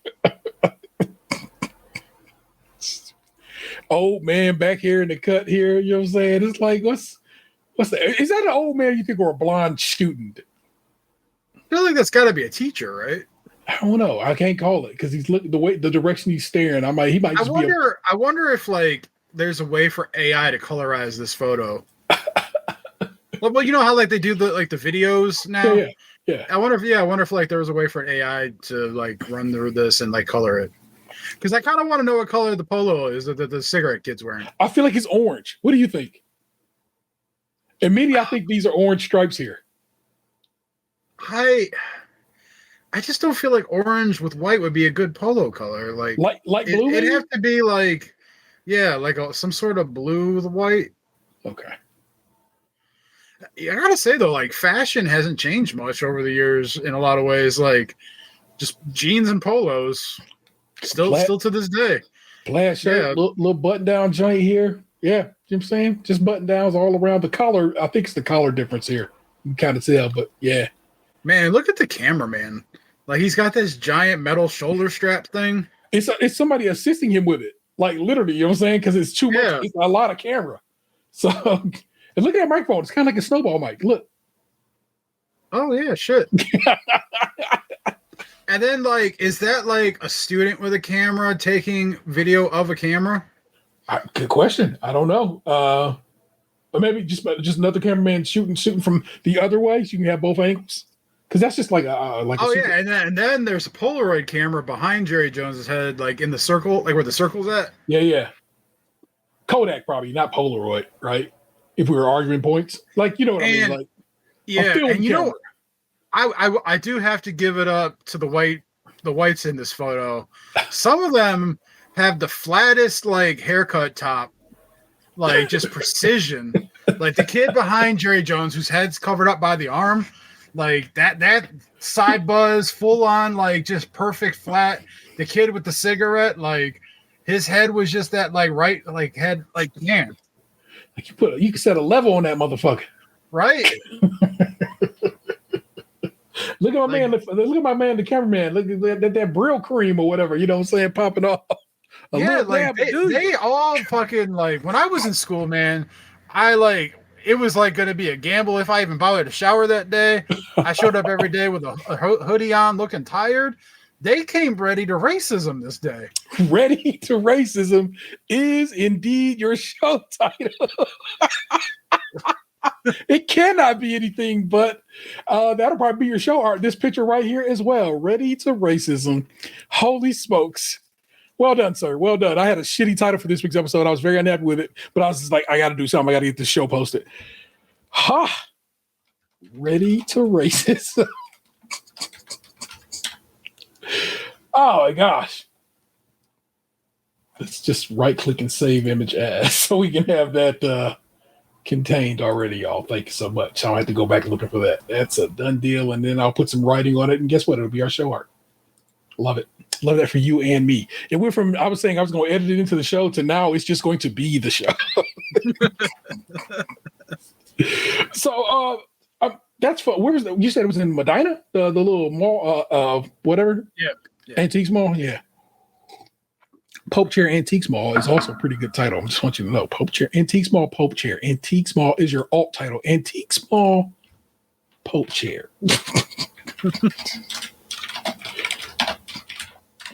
Just in case, you know what I'm saying? Let me get that a quick save so we don't lose that. Oh my gosh. I know I like your little adventures, not your little. I don't mean to say that belittling you. I think you understand that. But also, I was just like, I don't like the way it came off. But I enjoy your one take trips that you take around. Say that's another thing. You be getting around the great state of Ohio. So when it's all said, before it's all said and done, you will have got these cities in your brain and be like, oh yeah, I've been over to New Philadelphia, which I know is like right here. Yeah. So I think that's actually a good time down. You were hanging out, oddly enough, in Tuscarawas County is where Dover is at, if you were wondering where that's at, which I think Youngstown is in Tuscarawas as well. It's just the other side of it. So the only reason I know that is because remember who was that guy? He used to be like a congressman and ended up going to Jim Trafficant. Had the weird wig that he used to wear, and then when he went to jail, they made him take that wig off. He used to run Tuscarawas County and Youngstown in particular. And run it so that he went to jail on some mob shit, on some RICO shit. So he ran it with an iron fist. Yeah. So if you remember Jim Trafficant, y'all, I think he died in jail. Trafficant. Man, I can't believe I pulled that one from the hat. That's an OG right there. Only name I would have been able to muster up would have been Dennis Kucinich. Another OG. Oh my gosh, I'm gonna show you this guy, and I want y'all to know this is a wig, and it's a terrible wig. I know I keep sharing the screen, y'all, but I mean, just like I said, this is the conversations we're having. And F11, so y'all don't be seeing everything going on my top of my screen here. I just need you to see Jim Trafficant. And this is he. I don't know if you remember that guy, but that wig is terrible. And when he went to jail, they made him take it off. But see how far above his head the wig is? Like that is a bald man. I'm not knocking him for being bald. That's whatever. To me, I would have rocked the bald, but not Jim. Jim got it at the age of 73. Yeah, Jim rocked the ill-fitting wig instead. It's not every day you see a politician actually go to jail. Yeah, he caught like a real case. You know what I'm saying? Oh man, Josh Allen just pulled a Shedeur Sanders. In that he ran backwards for 27 miles and then got tackled. Oh, Josh. I'm not a fan of the Bills, so worry not at all. That's just a general, not a hatred, because I hate some teams. I'm just not a fan of the Bills. I don't have anything negative about the Bills. They're our Lake Erie brethren. They get way worse snow. Yeah, I was thinking the other day because I watched videos on YouTube before of like the houses that in Buffalo that have like the heated driveways to melt the snow. Yeah. And I was thinking about like how that's got to be a drain on your utility bills. I think I would think if you get a proper for your situation, if you get a solar panel in your garage and the battery setup, it usually comes with solar panels because oftentimes it's like a 2-and-2 situation there. Mm-hmm. You'd do okay because you'd be generating power throughout the summer and when it's sunny in the winter. But do you know how like a lot of the houses there actually do it? The geothermal, I thought. What do they do? Yeah, they have like pipes under the driveway that they run heat through, like gas, like hot air. I figure they were just doing geothermal because we have, how we have steam that comes up from the grates all around downtown. Mm-hmm. We still have in this area some old school geothermal piping, and I wonder if they could I don't know if they could connect to it in your neck of the woods. It's way far from downtown, but I would hope they'd be able to pull something off like that there. How much you think a heated driveway is costing folk though? It's got to be thousands, right? I mean, to buy the. I mean, I remember run it. that there was like a Cavs player or coach or something back in the day that had like the house and his wife wanted a heated driveway, and then he like got it installed, and then he like left like a year later or something. Oof. Let's see. Heated driveway cost breakdown. What to expect? He running a heat. This is the AI, so let's not take this as gospel. They say running a heated driveway typically costs from $120 to $600 per season for 1,000 square foot area, depending on the system, climate, and uses. Hydronic liquid systems are often less expensive to operate, while electric systems cost vary significantly based on how often the system runs. Hydronic systems use heated water and antifreeze, so it's basically like you know how people have water cooled PCs. Mm-hmm. I feel like that's what that is. That's a system that's going on in there, but that is usually powered by natural gas, and gas prices be kind of all over the place too. So there you go. And they actually have a link I can hit, so I'm not having to depend on their nonsense. This is from BobVila.com, who's explaining. He's explaining a high-end heated driveway would cost you installing one about $25,000, and this is from about 2 years ago. No, that's the high end. That's the top of the high end. The national average is about looks like about $12,000. So that's half still, as much. Man, that's still a lot. No, that's a roof. Yeah. It's convenience and driveway and so forth and so on. I would love it. You know what I'm saying? If we could have heated driveways and sidewalks and streets, you know what I'm saying? All this shit, heat it all up. Like I said, one of the reasons we had to pay companies is because we decided that's the method we was going to do these things at. You know, this is not how the system has to run here. We decided that was how it's going to have to run. Just need y'all to know that, okay? Socialism is a thing. We can do this a whole nother way. We decided capitalism was the way it was going to be. Do this the hard way or the harder way. Yeah. I fuck with it. Yeah, I would love that. I'm not saying that's something you should, I don't think that's anything you're even considering doing. You know what I'd really like though? No, definitely not. No. You know what people do though? Like the heated bathroom floor. Oh yeah. I'm always kind of jealous when I watch those videos of people that live in like the tiny homes and stuff, or like in their vans, and they talk about how they ran heated pipes under the floor to heat the floor up. Yeah. I'm like, man, that sounds like fucking heaven. I feel like that might be a better price and to run it situation, but I'm not certain again. So heated floors, heated bathroom floor only. I didn't say the whole situation. I feel like it's something you could do if you were so inclined. If I was going to go down that road, I would remodel the whole bathroom, which at some point I probably will. Yeah. Because like my windowsill is trashed. Like when the sealant got redone on it, it didn't get done on there right. Yeah. And so like water got in, and so like it's dry rotting out and stuff, and it's going to need replaced at some point. And then like I've got like that old 1950s like yellow bathroom tile and linoleum, and What would you? Let's go ahead and walk it. Here it is. Let's walk it. What would you do different? How would you expand in either direction if possible? Like come down the hall a little bit. I think that's the only direction you can kind of get moving unless you take over the other rooms like this way. Can't really like expand it at all because it's in between both bedrooms, and the door to exit the bathroom is right at the beginning of the door to go into the one bedroom. Yeah. I think I would just take out the bathtub and put like a stand-in shower. You wouldn't get a nice bathtub that is your bathtub, you know what I'm saying? Like the king of, like the one in Toronto we had, you know what I'm saying? It was so nice. I don't really have bathtub space bathroom though. Yeah. Like my house isn't like that big where like, there's a reason why my kitchen's small and like it's not made for like luxurious living. It's made for like grit and grind living. Mm-hmm. If you didn't need that if you didn't have somebody in there, I guess that other bedroom though, man, you could like all that could be like unnecessary. Like boom, this is the bathroom. I got a sauna back there in the corner situation. I don't know, it could be like live. That's all I'm saying. But that just seems like a waste of space. I mean, because then it's like, what if I ever go to like sell the house or like move or whatever?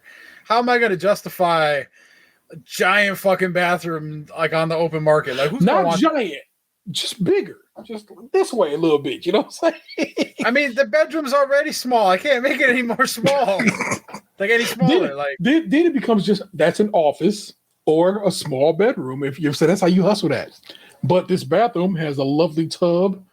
You know what I'm saying? It's recently remodeled. So what is on? This seems like a lot of money and effort to like put in a bathtub that I'll probably hardly ever use. I'm not necessarily saying the bathtub, but I'm just saying a nicer, more comfortable bathroom situation for yourself. The only way that would happen is if I bought another house. Fair enough, sir. Which in this market, you know, probably not going to happen anytime soon. Within the, like, if ever. Hey, may it happen if it's supposed to. It may be the loveliest bathroom ever. Fucking BS. I'm focused on paying this current one off, and then I'll figure out the next step. That's what's up. There you go. You've had a nice helping story time with Lunchbox. I'm gonna give you a little tea time, but it's just gonna be ridiculously small. Worry not. But I figure I'd share it with you, and we'll go from there. It'll be adequate. Tasty.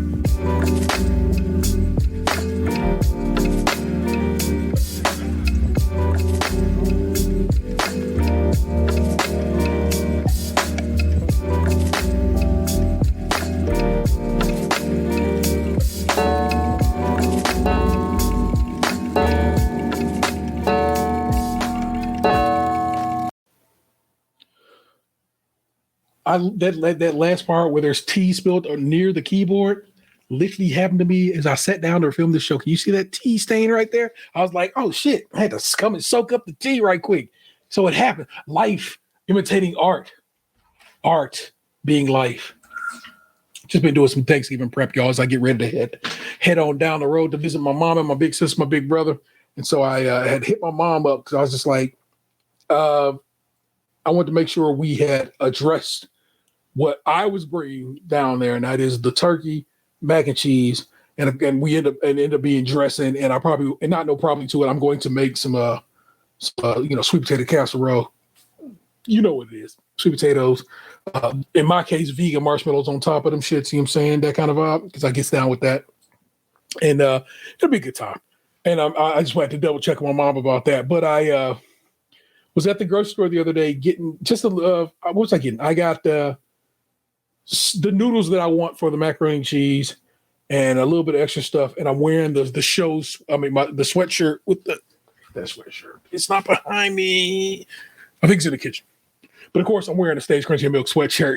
And he's like, Stage Krunchy Milk, what's that? Oh, I go, it's just a podcast. Is it your podcast? And I tried not to say yes. I want to sometimes be like, no, that's somebody else's podcast. You should be getting down with it. But I always end up saying, yeah, it's mine. You know what I'm saying? We've been doing it for X amount of time. What's it about? And I'm like, it's Cleveland, man. It's like, we talk about the city and so forth and blah, blah, blah. And he's like, oh, that's so cool. And he goes, I can tell people I came across a Cleveland podcast. And I go, please do. I give it a listen and maybe get down with what we're doing here. And I go, and of course I tell him, hey, man, Krunchy is spelled with K. And we keep motherfucking moving. I like that in the streets every so often somebody will notice the brand. I get to hustle it just a little bit, and I get to share with the folk. So, hey, man, if you met me at the grocery store the other day, talking about this very show, I hope you subscribed or at least gave it a listen or watch, because I dig that, man. But I'm excited to head on down south. I talked to my son, my oldest son. He's going to be here in town because he can't get time off work. And I was like, hey, man, could you just hold down the house for me? And he said, yeah, he would. And I told him I'd make him a little personal macaroni and cheese. So he'll have one for himself here. So it's gonna be nice. You know what I'm saying? I'm excited about it. I'm actually probably gonna start cooking Monday And I got to pull the bird out here probably tomorrow night, so it'll be thawed. So I can cook the bird Tuesday and just pack it up to take it on down the road. And I'm just laughing to myself. It's like, I'm going to get pulled over on my way down south, and they're going to be like, what's going on in the back of this car? And I'm like, most Thanksgivings. But may I not be pulled over? But I chuckled the ideal of it, And I should look up how to get to Norfolk and avoid tolls. I'm not whatever. I will pay the tolls. I got the the little toll transponder. It's cool, you know what I'm saying? But let's say Cleveland to Norfolk. And let's see what happens if I say no tolls. Cleveland to Norfolk, Virginia. And let's hit the old directions. So as it stands, it's about a 9-hour drive. And we always do some stops and have a good time and so forth. And most of it, not most of it, but a big old chunk of the drive is Pennsylvania. And Pennsylvania is gas costs a ton there because Pennsylvania has weird taxes on petrol. And the Pennsylvania Turnpike is more expensive than it needs to be. And so let me see if I can switch this to no tolls options. Let's say, well, here's tolls. And if we say no tolls, fastest route now, avoid road closures. Oh, so there's some road closures I'm going to have to be worried about anyway. This road has tolls. This road has tolls. This road has tolls. Basically, there's seeming to be a very difficult way for me to avoid tolls. But I'm gonna see what I can do. Because what I found is I'm not saying one should avoid tolls, but I remember when we were coming back from Philly, where we did a little bit of toll avoidance. Yeah. And we found some crazy shit back there in the woods of Philadelphia. A lot of metal roofs that we think somebody probably made a killing on down this one corridor. But we found like a what was that? Cartoon Network hotel? Yeah, it was like a castle or something. Yeah, it was so crazy. And so I kind of like that bit of adventure. But also, I don't know, man. It's kind of cold. I will see what the weather's talking about, so and so on. And I don't know. I'm excited about the trip, and I'm excited to see my mom. And I'm going to make some, like I said, and I got to make some pies and stuff like that there too. So, but I'm pumped. My brother's excited to see us. And of course, my sister is and so forth. And it's going to be a good time. I'll be down there for a few days. So I told my son to hold me down. I found a record store for Record Store Day because they do Black Friday Record Store Day, and I'll be in Virginia on Black Friday. So I had to find a record store that gets down Record Store Day. And I hit them up on the phone. I was like, hey, what do you do for a Record Store Day? And they're like, oh, if you go to our website, there's a whole list of things because they do it big at this particular record store. And I was quite excited to see how they do it. So for that particular record store, I'm going to try to get there wild early. And like my goal is 6 a.m. And they open at 8 for the early birds. And then after the early birds clear out, they close and open back up at 10 for the stragglers. And I have 2 records, maybe 3, because Anthony sent me something on Instagram the other day. I was just like, ooh, that might be something I have to add to the list. But I got my eye on 2 records. It is I think I wrote them down. So let me go to my little notes app. Does an Android phone have a notes app? And what's your notes app called? Notes. Is it just called Notes as well? Yep. All right. Yeah. Sorry, I'm not hip. Do you find yourself writing yourself notes?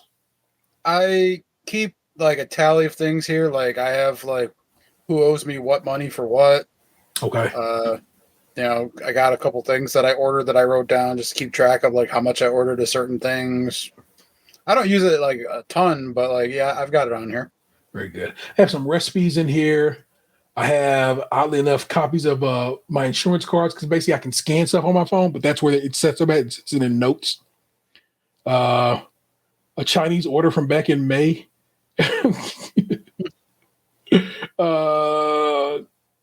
A list of Great American Baking Show bakers. I have no idea why I have that in there, but that's crazy. Yeah, a bunch of recipes and so forth and so on. Huh, okay. Very good. Anyway, two records I'm looking for. Junior Mafia. They're gonna do a re-release of "Get Money." The big Junior Mafia's big song, "Get Money." They're doing a re-release of that on 12-inch on money green vinyl, which I think is kick-ass. And Little Brothers The Minstrel Show is getting a re-release just for Record Store Day, which is a super rare-ish record in that they only made so many initial pressing, and then a couple of years back they did a repressing that at first wasn't approved by Little Brother, and so it was kind of like it got sold out quick, and people and the band was like not too great with it. So this one is approved by the band, by Little Brother, and it looks neat. It has what's called an OB strip on the side of it, like a Japanese thing, but they do it for American records sometimes. And so you, the listener, you, the viewer, if you're watching this, if you come across that record, just holler at me via the socials and let me know what you saw it for. Because if I need somebody to get it, because if I can't find it, I need somebody to get it. I might need you to get that record for me. Okay, holla, we got it. Okay, that's what's up. But that's my plot and scheme for Black Friday and Thanksgiving and so forth. And I'm gonna kick it in Virginia for a few days, and that's gonna be lovely. To hang with my mom. Just like I go to lakes, or whenever there's a body of water near where I'm staying at, I go and visit the water because that's just kind of guy I am. And my sister lives right next to the ocean, to the Atlantic. I mean, like literally, it's like you could walk from my sister's house to the beach probably in 10, 15 minutes if you want to walk it. And of course, a drive is like 5 minutes. So, and so I like to go over to the beach and just look out there and take it in. You know what I'm saying? And get down with that, man. So, you ever been in the Atlantic box? In the Atlantic? Not necessarily to the Atlantic, but step foot in it. I have never stepped foot into an ocean. Even when you was in Hawaii. I did not. I looked at it a lot, but I never went in it. All right, we got to get that solved. I need to get your tootsies in it. Yeah, it's like I'm not opposed to it. I know it just has never happened. Yeah. So next time we're on the coast, we gotta either coast, whatever that may be, we gotta get you get them toes soaked in there. I've looked at the ocean in Florida and in Boston. Yeah. I'm down to 2 remaining Great Lakes. I need to visit Huron did I do Huron? Oh shit, am I down to just Superior? Because I did do Huron recently, didn't I? I did that over the summer. So I just need to visit Lake Superior, and I will have knocked out all the Great Lakes. I feel good about that. So that's a good time. I know you've seen Lake Michigan from at least the Chicago side of the business. So yeah. And I know you've been in Lake Ontario because I was in Lake Ontario with you. It was very cold. It was definitely like the middle of the summer. Why was it so cold? What's going on with that water? It was bad, y'all. You thought it was cold? Yes, it was intensely cold to me. I can feel the cold in my nose as I think about that. That's crazy. It's a wild visit. Anywho, y'all, that's what's going on with me. Just a little something. You know what I'm saying? We definitely did that on July 20th, 2019, because I have the picture on my Instagram. Yeah, like I said, it's crazy. So that was definitely the middle of summer. Yeah, like how intensely cold that water was and rocky as hell. Like I said, that particular... A lot of rocks. Yeah. That's the one thing about like going to beaches and shit that I don't like is like just walking barefoot and shit because I don't trust what I can't see. So, so I think this is where I would agree or argue for swimmer shoes. Yeah. I think they look goofy as fuck, but like we had them when I was a kid. Yeah, they're like a necessary evil. Yeah, especially for like I said, the Great Lakes are glaciers, and so they have drug a bunch of rocks and other stuff with them as they've moved over the years, and so they're just every Great Lake I've been in. Even Lake Huron, which I visited recently, just full of pebbles or big old stones. And in the case of Ontario, we were on an island outside of Toronto. As I scrolled in on it, we get to the 6 over here. wish I could tell you what the island name was, but yeah, but y'all, it was crazy. It was it was very much like Jesus Christ, y'all. Why is this so cold and wet? Oh, there it is. It was this way, and so I was scrolling the wrong way. Did he not have Snake Island, South Island? It's a number of islands here. Muggs Island, I think Center Island, because that's the Center Island. It was center because I have it tagged on the photo. Oh, check it. I feel good about having dug that up. Yeah, we were on the Center Island and we were on the beach at Center Island, and that water was cold, y'all. That's all I'm saying. But it was a lovely time there. We got to walk around and hang out and had a good time, man. Plus, you got to ride a ferry, which is always fun. We're trips people. What are we going to say to you? Anyway, that's story time. That's not story time. Lunchbox is all. That was tea time. Pinkies out because it's classy, or I think somebody said recently that it was pinkies out because people had syphilis. So, but it was the wealthy who had syphilis, so that's why it's classy. That's how you move with that, y'all. That's how you move with that. Closing up windows here. Let's get down with some quick refresh.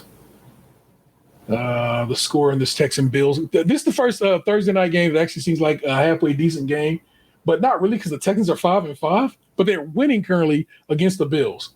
2016. So can't call it. Won't call it, but that's what's up with that.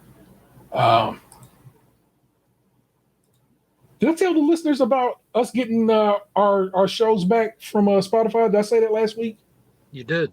All right, so we're good on that. The people from Upbeat hit me up to be like, I'm glad everything worked out and so forth and so on, and we got you back and don't worry about it. So I was like, thanks, Upbeat. You guys are good folk.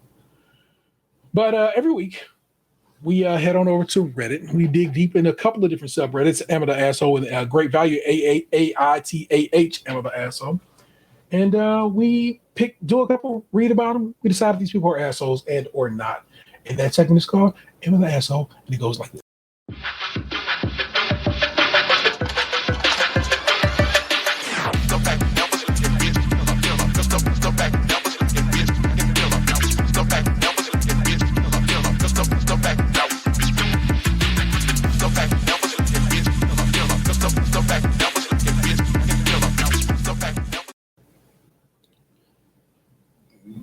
Yeah. All right. Here you go, Box. This is the best part about it, because I just read about I read the titles and Box pretty much makes the decision unless it's something that I have to talk about.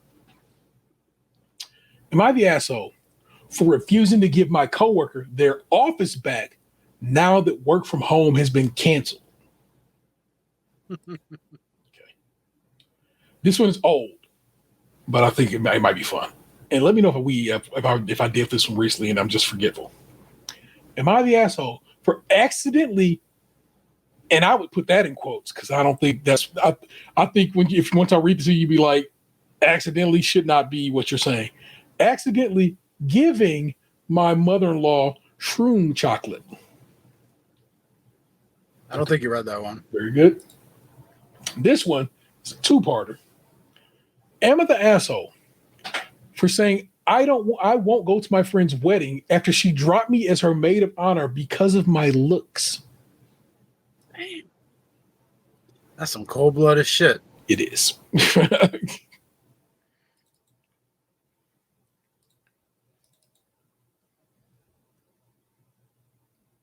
Oh, sorry. I definitely, my brain locked up for a minute there. I was looking at the football game and like not thinking. I definitely want to do the work one. That sounds like an interesting premise. Yeah. And I feel like the wedding one is kind of self-explanatory because it's like if you got dropped for them calling you ugly, then like I can see why you wouldn't want to go. All right, the wedding one. Okay, so it's gonna be the work one and the wedding one. Got to do them, just cause I feel like there might be a twist in the one. Am I the asshole for refusing to give my coworker their office back now that work from home has been canceled? This is from, of course, r/AITAH. Toss away 40 is the Reddit user. Back in 2023, a woman, Jen, in my building, left for maternity leave. After having her child, Jen took advantage of our company's work from home program, which left her office open. I placed in a request for the space with my manager and was given the go. So I got to leave my crappy cubicle for my very own private office. My employer, has announced that work from home will end on 11/17/25. This ended this week, y'all. Work from home ended for this woman Monday of this week. All employees are to be back in the office by that date. Yeah, that sucks. I know. Yesterday, work from home employees came in for tours and desk assignments. When Jen saw I was in her office, she became agitated and asked if I'd be leaving so she could take back over. I told her flatly that I had no intent of giving up the office. Jen spoke with the manager about this, and management's immediate decision was that I was under no obligation to move out of the office. I was approached and asked if I had any interest in returning to a cubicle. I said, no. And there was no follow-up from my manager or HR, as they both see the matter as closed. Now, just a day later, I'm getting a stink from coworkers who think I'm punishing Jen for something outside of her control. Jen has also emailed me asking me to consider the position she's in and that she's already being punished by the company by being compelled to return to the building and asking me to consider her feelings. Sincerely, I definitely understand how much this sucks for her and everyone else being forced to come back. But I like having my own office. I have a lot of stuff in there, and I'd otherwise have to carry back home. I'd be giving up the privacy that I've become adjusted to. And if I'm being honest, I actually enjoy having a nice window to look out of and none of the noise of the cubicles. Am I the asshole for this one? There's an edit after that, but taking just that box, there's no way, right? No, like I was kind of like wondering how I was gonna lean when we were like getting into it. Yeah. But having heard the whole thing now, like, nah, man, you earned that office. You sat through working in there when everyone else was at home, like doing whatever. You don't gotta give that shit up. Don't let her fucking guilt trip you into giving up what you earned. For sure. Come on, y'all. There's an edit. So a few people really brought up that I hadn't considered was the question of if I vacated the office, would that necessarily mean Jen could have it back? On Monday, my manager had approached me about returning to a cubicle to verify my lack of interest. But this morning, I checked with HR on the policy. Sure enough, you simply cannot choose someone to give your office to, as office assignments are selected by policy. The office would go into the pool if I vacated it, which means Jen would be competing with everyone else over it. Several of the work from home employees who have returned are more senior than her, and at least one of them is definitely interested in the next bidding if that comes up. So Jen would be out of luck. HR is going to circulate a reminder on the office bidding policies. I also brought up the email with my manager and stated she will reply to it and CC Jen's manager to ensure there's an understanding that this matter should be considered closed. There you go. Yeah, I feel like it always sucks when they like straight up tell you that like your snitching is gonna be, just put out there on Front Street. But I guess like sometimes maybe you just gotta snitch. Oh, shizzle dizzle. One comment is there any reason Jenny had the office, high position that required privacy for calls or meetings, etc.? If there is no work reason for her to have the office and HR/your boss aren't telling you that you have to move, just stand your ground. The OP responds, which is why I'm reading this. My company's weird. We have 15 non-managerial offices. When one becomes available, you may bid on one, and whoever has the most seniority and best performance metrics wins the office. Generally, one or two offices become available every year, either because of promotions and or turnover. So Jen and I are no different than anyone else in the cubicles. When it became available, I got it because I asked and had the seniority and metrics to win over anyone who placed a request. And the response underneath that is, you followed the rules, you worked hard, they are trying to subvert the rules and take something from you, not the asshole. And that's just the truth of the matter. No, I don't think there's any way you could possibly be the asshole. I know it's like, oh, you're taking an office from a new mother, some people might say, but that's not the case. That mother had a kid voluntarily and said, I'm going to stay home, because they could at one point. They simply can't anymore. And in that time, because it's like I said, if she never was coming back to the office, that was your office anyway. Just, things twist and change. You're good. You're nobody's asshole. You're good folk, in fact. Glad you got an office. If I could have an office, buddy, if may I never have to go back to the office. But if I could, if I had to, and they said, but you can have an office all day. Yes, please. Give me a door. I'll close that bitch and lock that motherfucker if I can. I don't know what I do with an office box. It'd be just weird. I just have it, I guess. I would think about having sex in it all the time. Yeah. Yeah. Yeah. So that's a problem. Right. Like, sir, what are you doing in this office? Just trying to do my job. All right. So like I said, this one got a little meat on its bones, but don't worry, we'll get through it. This is also from Great Value of an Asshole. The user is RightNose8825. Am I the asshole for saying I won't go to my friend's wedding after she dropped me as her maid of honor because of my looks? Simply taking the title. I felt like she's not the asshole, but I guess like I have to withhold my judgment based on what you're saying. Let's delve. Throwaway, because I don't want anyone in my friend group to find this, obviously. Sophie and I, both 27, have been close friends since we were 4. We're not the speak every single day Laurel Susanna type friends. I don't know what that means, but I'm going to assume that's a Gilmore Girl reference. Yeah, but I have no idea what the hell that means either. But well, you know what? Hold on. Just because. Let's do a quick Google search. Yeah, if they said like Laverne and Shirley, I would have been like, okay, I know what you're saying. Laurel and Susanna are the names of 2 central adult female characters from the Summer I Turned Pretty series, which I keep hearing about, so I might have to watch the Summer I Turned Pretty, y'all. Is it like an Amazon show or something? Netflix. Wait. I think my sister watched that with my stepmom. Fair. Type friends, but I genuinely consider her a sister and her parents like an aunt and uncle. Our families are close. My whole family's invited to her wedding, as is my boyfriend's family. My boyfriend is Sophie's brother's best friend. My boyfriend is Sophie's brother's best friend. Okay. That's how close we all are. So I wasn't really surprised when she asked me to be the maid of honor. And I think I've done it. I think I've been a good one. Well, 2 weeks ago, Sophie, the other bridesmaids, and I went to try on bridesmaid dresses. I thought we all had a good time and that it was a successful trip as we found dresses. Apparently not really, because a couple of days later, Sophie asked to meet me.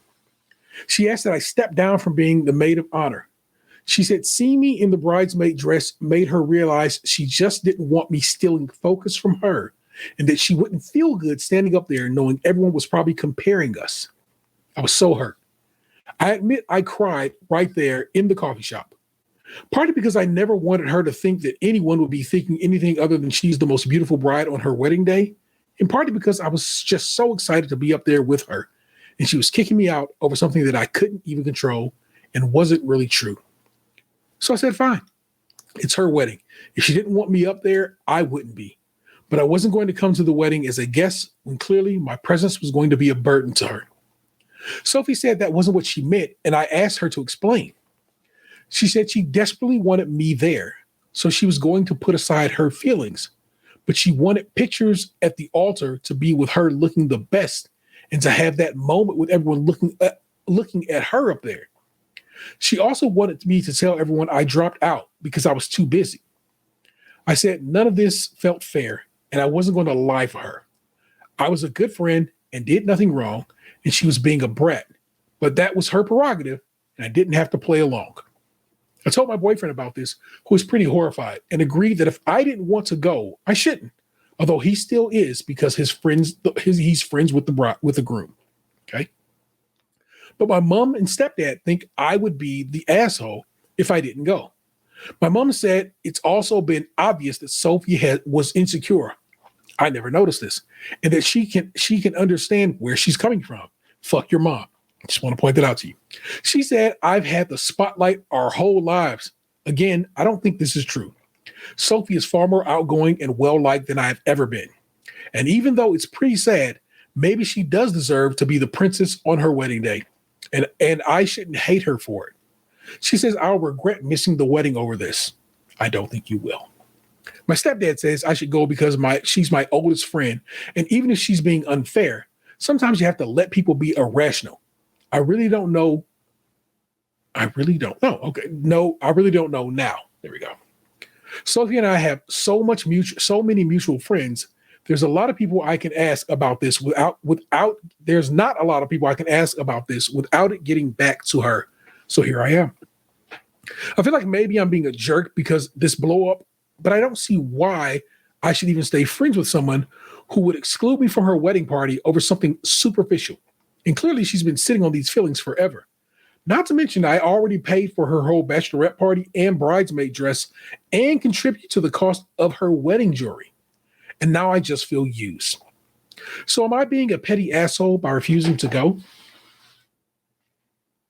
Man, I remember how hurt I felt when I didn't even get invited to be in the wedding party. I couldn't imagine how upset I would be if I had been asked to be in the wedding party, did all that shit, and then got kicked out of the wedding party for nothing. Yeah. Speaking from personal experience, I am not good with letting things go quickly when I'm upset. I have a friend who forgot to come to my 40th birthday party, dinner, whatever. And I didn't talk to him. I said the first words I said to him in almost 2 months yesterday. And this is after he told us the other day of a personal tragedy. I still didn't say anything to him after he announced a personal tragedy in our group chat. It took me having to ask him a question about something that was time sensitive for me to even approach him after a personal tragedy, because I was like that irritated and that upset about a situation. Yeah. So I can understand, for right or for wrong, how this person could be hurt enough to not want to go to this wedding. And I feel like a lot of their feelings are valid, of feeling used. And I feel like if these people are your friends and they care about you, the insecurity stuff shouldn't matter. Like, they should be able to just want you there with them rather than feeling like you're taking away from them. Yeah. It's so weird that not that I wish this lady would show pictures, but I need to see what this dress looks like, that she's like, everybody's going to be looking at you and not me, because that's not how weddings work. The thing is, it's like, whether she's up there or not, bitch, you're still going to look the same. Like, if you think you're ugly, it ain't going to make you any prettier with your friend not standing up there. Like, I'm not trying to say you're ugly or whatever, because I don't know you. But, Yeah. like, well, your friend is the reason why you don't feel pretty? Like, you're you. It's your wedding day. Like, you're going to slather some makeup on you. They're going to throw you in a dress. People are going to be like, oh, she looks so pretty. Yeah. Like, you're being shitty to your friend because of some shit that you need to, like, work on yourself. Yes. There's a glow-in-the-dark comment in the comment here, and it says, when the fuck did the sole purpose of weddings become the pictures? Because I'm getting insane. Because it's getting insane. The links people will go to for the perfect aesthetic. Dude. Deep, long-term relationships apparently mean nothing if the precious pictures are affected. Can't disappoint all your Instagram followers. Also, I don't care if the bride looks like Danny DeVito and the bridesmaids are all supermodels. The focus is still going to be on the bride. Dude, I was the officiant at my sister's wedding a couple months ago, and I had instructions on where I was to move and when and all this shit for photos, like live action shots. Like I was told that I had to read the like "You may now kiss the bride" on the fucking move so that I wouldn't be in the frame when they went to go take the kiss pictures. I'm like, what in the fuck? Yeah, that's crazy. Here's another glow in the dark comment. Or go to the wedding wearing the dress you've already paid for, and when everyone asks why you're not in the wedding party, tell the truth. And that's just me. And I can be a vindictive bitch. We see this badass biatch. That's how she spells it.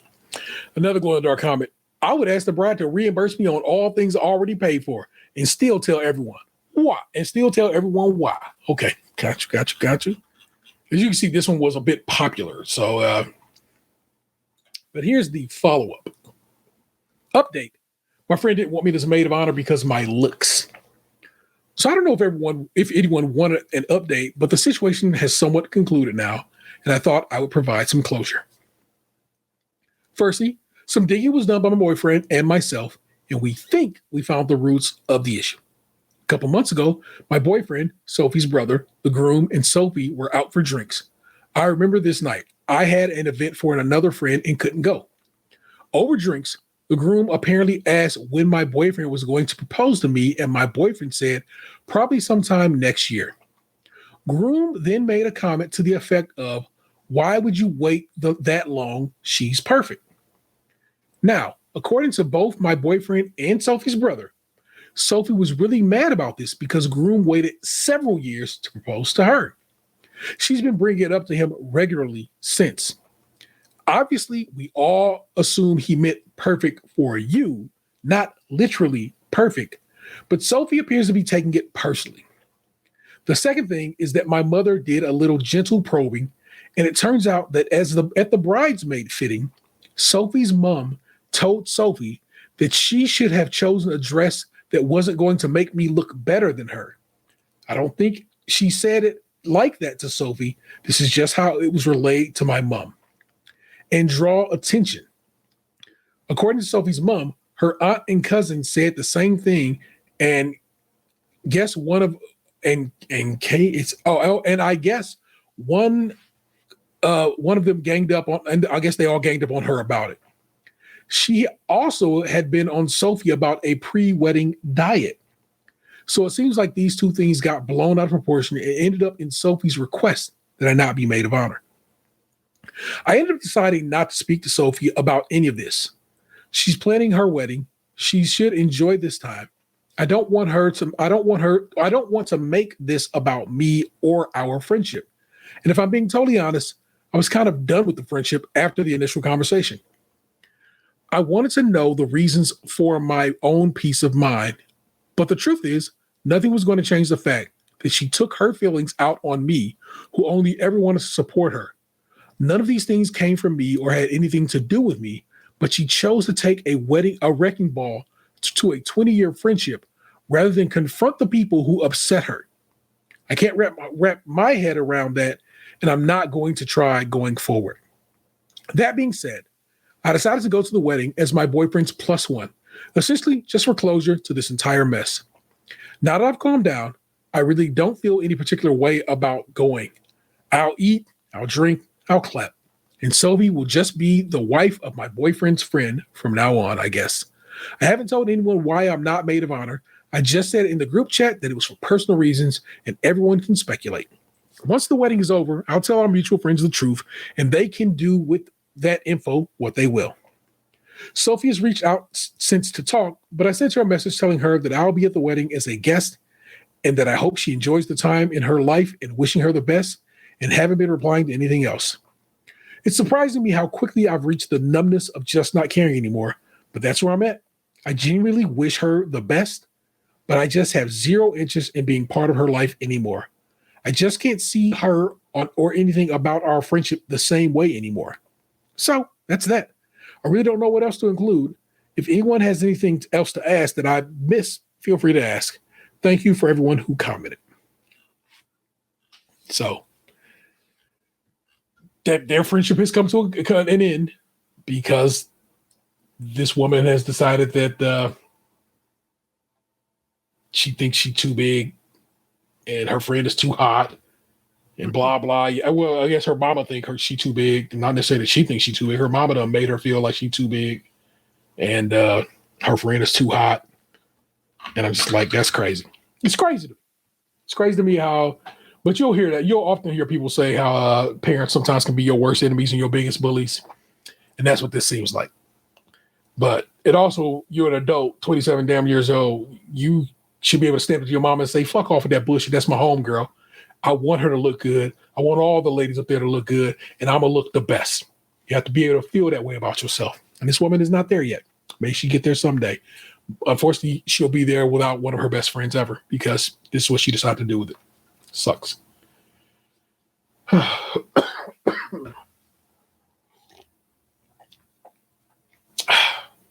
Any commentary?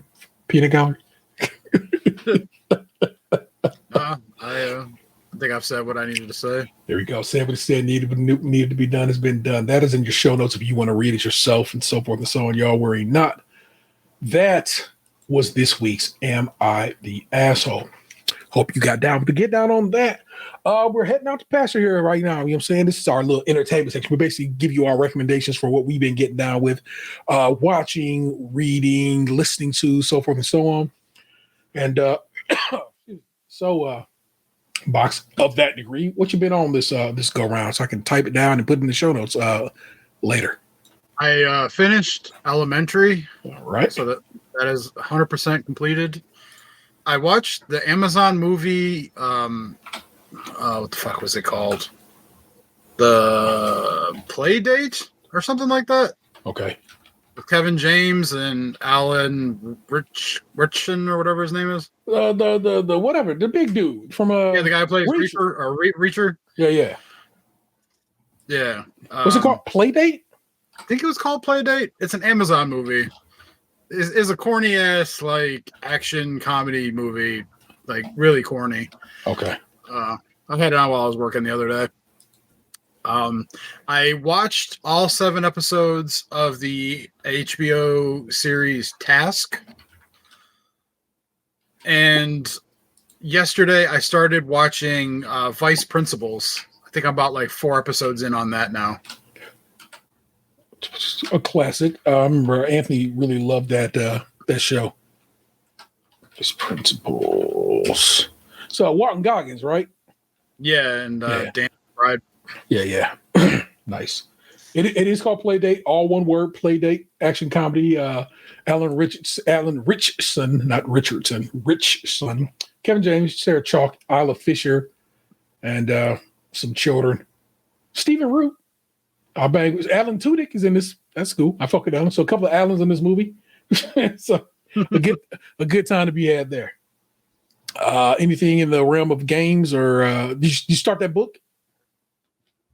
I have not, and I played a little bit of Call of Duty the other night, maybe like 2 hours or so. Yeah, but that was it.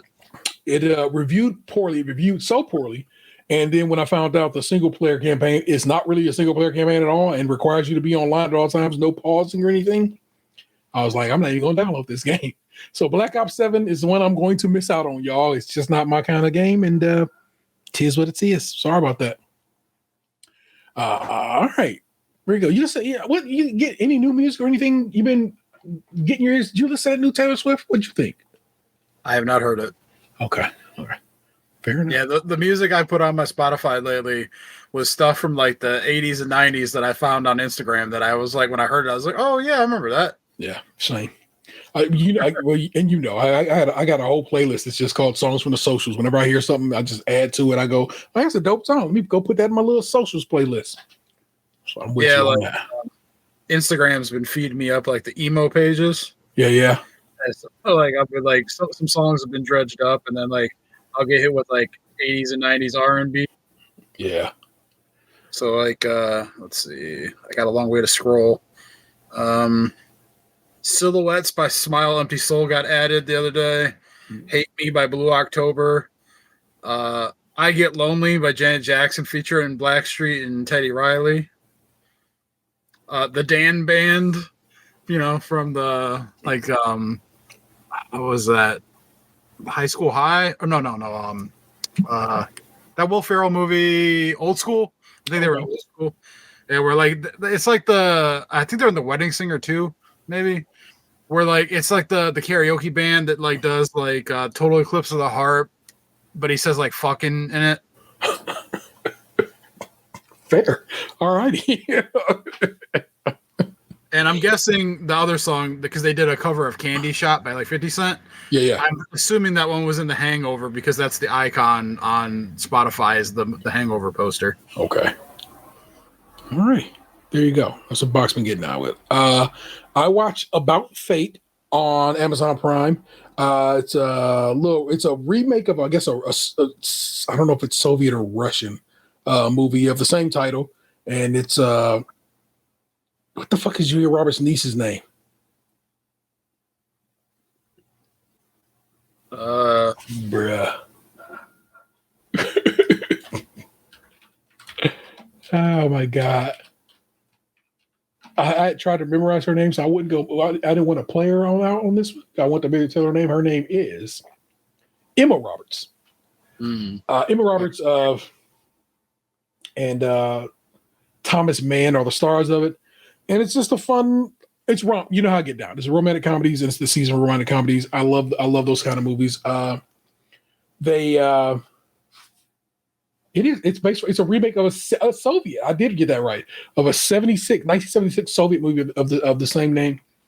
So this guy is about to propose to his girlfriend, and she's like an Instagram influencer.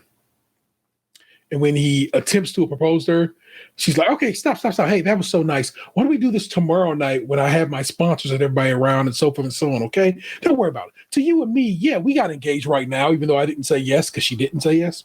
But tomorrow is when we, get engaged to everybody else. And he's like upset about it because it's tradition to get engaged at this cafe. The cafe in this question, y'all, is Bennigan's. But don't be whatever about that. I guess his family's been going to this Bennigan's for a long time and so forth. That I can't call it. I feel like that's just probably a restaurant that paid for space, or it's like help contribute to the movie. There's like, all right, Bennigan's it is. And Emma Roberts has a boyfriend who she thinks is about to propose to her, and they break up. And through some weird, it makes sense in a Soviet movie because Soviet apartments kind of all the same.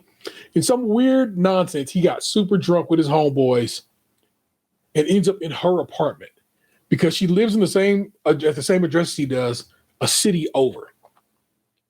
And then the cab driver is just like, of course, speaks a foreign language, and they just give him the address. So he takes us to that address, a city over, and just as fate would have it, she keeps an extra key under a pot on her porch, just like he keeps an extra key on a pot on his porch.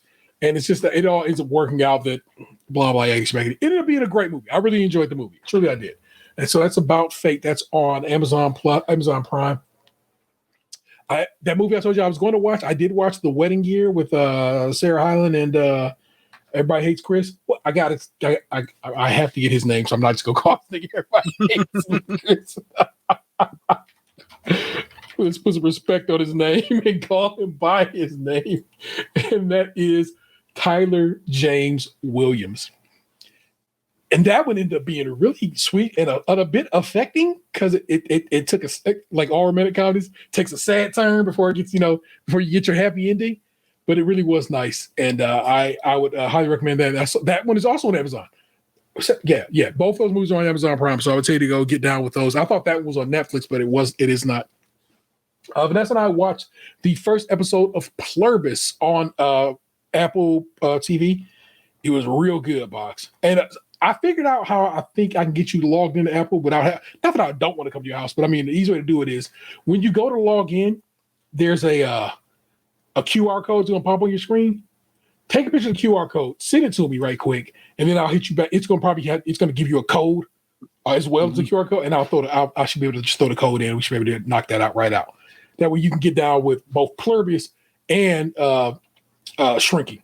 So forth and so on. I also need to watch Silo. Oh, Fuck yeah, you do. Both seasons too, if you have not seen it. I saw the first season when you had given me access. I don't know where they are at this point. It's all good. Yeah, only 2 seasons out so far. I think they're in production they got 3 and 4. Basically, they're going to do all the books. That's pretty dope. That we're going to get all the books of the Silo series. If you've not read those books, you should. But we really liked this first episode of Pluribus. I know we had. I mean, if you really like, why don't you watch more of it? It was just late, and we were kind of tired. So it's like, hey, we got that in. It's a real that pilot episode was a banger. And so I really would like to see where it goes. I don't even want to tell you what it's about because it's that good. And I tell you to avoid getting spoiled on it because it's a hell of a ride. I tell you that much. I am still playing Ghost of Yote. I am not saying I'm in the end game, but I'm definitely in that last section. I'm about to go fight basically the last 3 bosses of the game, and 2 of them are like brothers. So I'll probably have to fight them together, and then I go fight their dad. I played a little more Fortnite, the Simpsons shit. I really want to give it the focus, but I'm so into Yote right now that I just kind of can't give anything else my focus. But that's just how I get down. I told you last week I restarted the Odd Jobs series of books. I finished Odd Jobs. I started Odd Jobs 2. This time it's personnel. Finished that one. Started Odd Jobs 3. You only live once. Finished that one. So now I'm just got started with Odd Jobs 4. Out of Hours. All those books are by Heidi Goody and Ian Grant. If you're into, so I would tell you right now, I kind of tried to explain last week, but these are like, imagine if you will, like a British agency that tries to help the world get used to the idea that these eldritch horrors are going to come and take over the planet, and the end of the world is happening sooner than than anybody thinks. And it's just a really, really, really good time. And I highly recommend them. They're great listens. You know me, I'm an audiobook guy. And I'm not saying they wouldn't be a good read, but the narrator of these books is a hell of a reader. And they have all these weird names because these, like I said, these eldritch horror monsters. So he goes through and he'll read these names like Kryptonite, and he says it like that. And like every time that word comes up in the book, he says Kryptonite. And it's like, fuck yeah, bro. I love this shit. And so I would tell you to listen to that if you can find them on Libby or Audible or wherever. Odd Jobs, all one word, Odd Jobs. And then it's Odd Jobs 2, 3, 4, and 5. There's a 5-book series. Ian Grant and Heidi Goody. Great books you guys should be getting down with. Not listening to anything out of the ordinary, just my standard podcast. And I ain't really been listening to a lot of podcasts because I've been listening to books. And like I said, nothing really nothing new music. I've just kind of been happily stuck on this Alfredo 2 is where I kind of been moving with musically. Although, like I said, that song, same thing Box just did. I'm going to just do a quick little dive into my recent additions to this playlist. And I will tell you to get down with, A$AP Rock Drop. Now, I heard it's a mess here too. I heard it's a mess there too. I would tell you to get down with that because it's a good time. But let me go jump in this playlist right quick. My songs from the Socials playlist. If you wonder what it looks like, that's what songs from the Socials play. I went and got the old school Fail Well from Twitter when Twitter used to go down regularly back in the day, and I made that the logo for that. And my most recent additions to that playlist are Smooth Sailing by Karen DeMillion, Smoke and Drink by Jordan Adetunji, Walking on a Dream by Empire of the Sun, Unhinged by Masego. If you know that song, because about a minute in, get so sentimental when I'm smoking on that endo. Get so sentimental when I'm smoking on that endo. Think about you. It's just so good, y'all. It's like the beginning of that song is a good song. When you get about a minute and 5 in, and you hit that get so sentimental when it's a vibe, and you got to get down to it. Parachute by Haley Williams. If you're not listening to that new Haley Williams, I'm recommending that directly to you, Box. I'm saying Haley Williams of Paramore has a little solo album out. There's some fly shit. So get down with the get down on that. So that's some joints I've added recently to this particular playlist, and I highly recommend you get down with the get down on that. But that was a show, everybody. As you recall, the title of the show is definitely Rated to Racism. Your alt title, Antique Small Poke Chair. I think you will enjoy it. If you like hearing us wax poetic about all things Cleveland and ourselves, please like, comment, and subscribe. Hit the bell for notifications. We're here just about every Thursday around 8:30 p.m. if you want to join us live and on podcast services otherwise. Consider buying a shirt or other items over at tpublic.com/user/stage Krunchy and Milk. Krunchy, of course, being spelled with a K. And feel free to give us a call at 216-264-6311. That's 216-264-6311. We'd certainly love to hear from you. Happy Thanksgiving to you and yours. I hope if you need it on that day, that we're here for you to enjoy. I'm going to trying to I'm going to make sure this is edited and ready to go for you on Thanksgiving. Worry not. I'm going to have it ready the day before, and it will premiere at 8 a.m. on Thanksgiving Day for you to enjoy on that day. And of course, the live version will be right there if you need it. But honestly, I got to do some editing to it, as I told you I would, and so. Hey, it'll be a good time there. I'm going to put a couple of videos in the front of this, the egg video. And what's the other one me and Box was talking about? Did I close that window? The deviled egg dip. That way you can have that if you think you want to get down with that on... I'll give you links to them, but also I'm going to edit them into the video version of the show. So the videos will be there for you to watch and be like, oh shit, that's how you make the deviled egg dip. And that's how you make these scrambled egg, this microwave egg omelet. Our missing man is the 216's own Tatum 216. Send him some love, send him some happy Thanksgiving. I am, of course, grateful for this man, Lunchbox 2099. It was a pleasure. Always is. I am the internet's Tay-Rail 713. Don't make me push you into traffic. We'll do it again next time. Peace. What happened to your ass? It used to be beautiful. Stays crunchy and milk.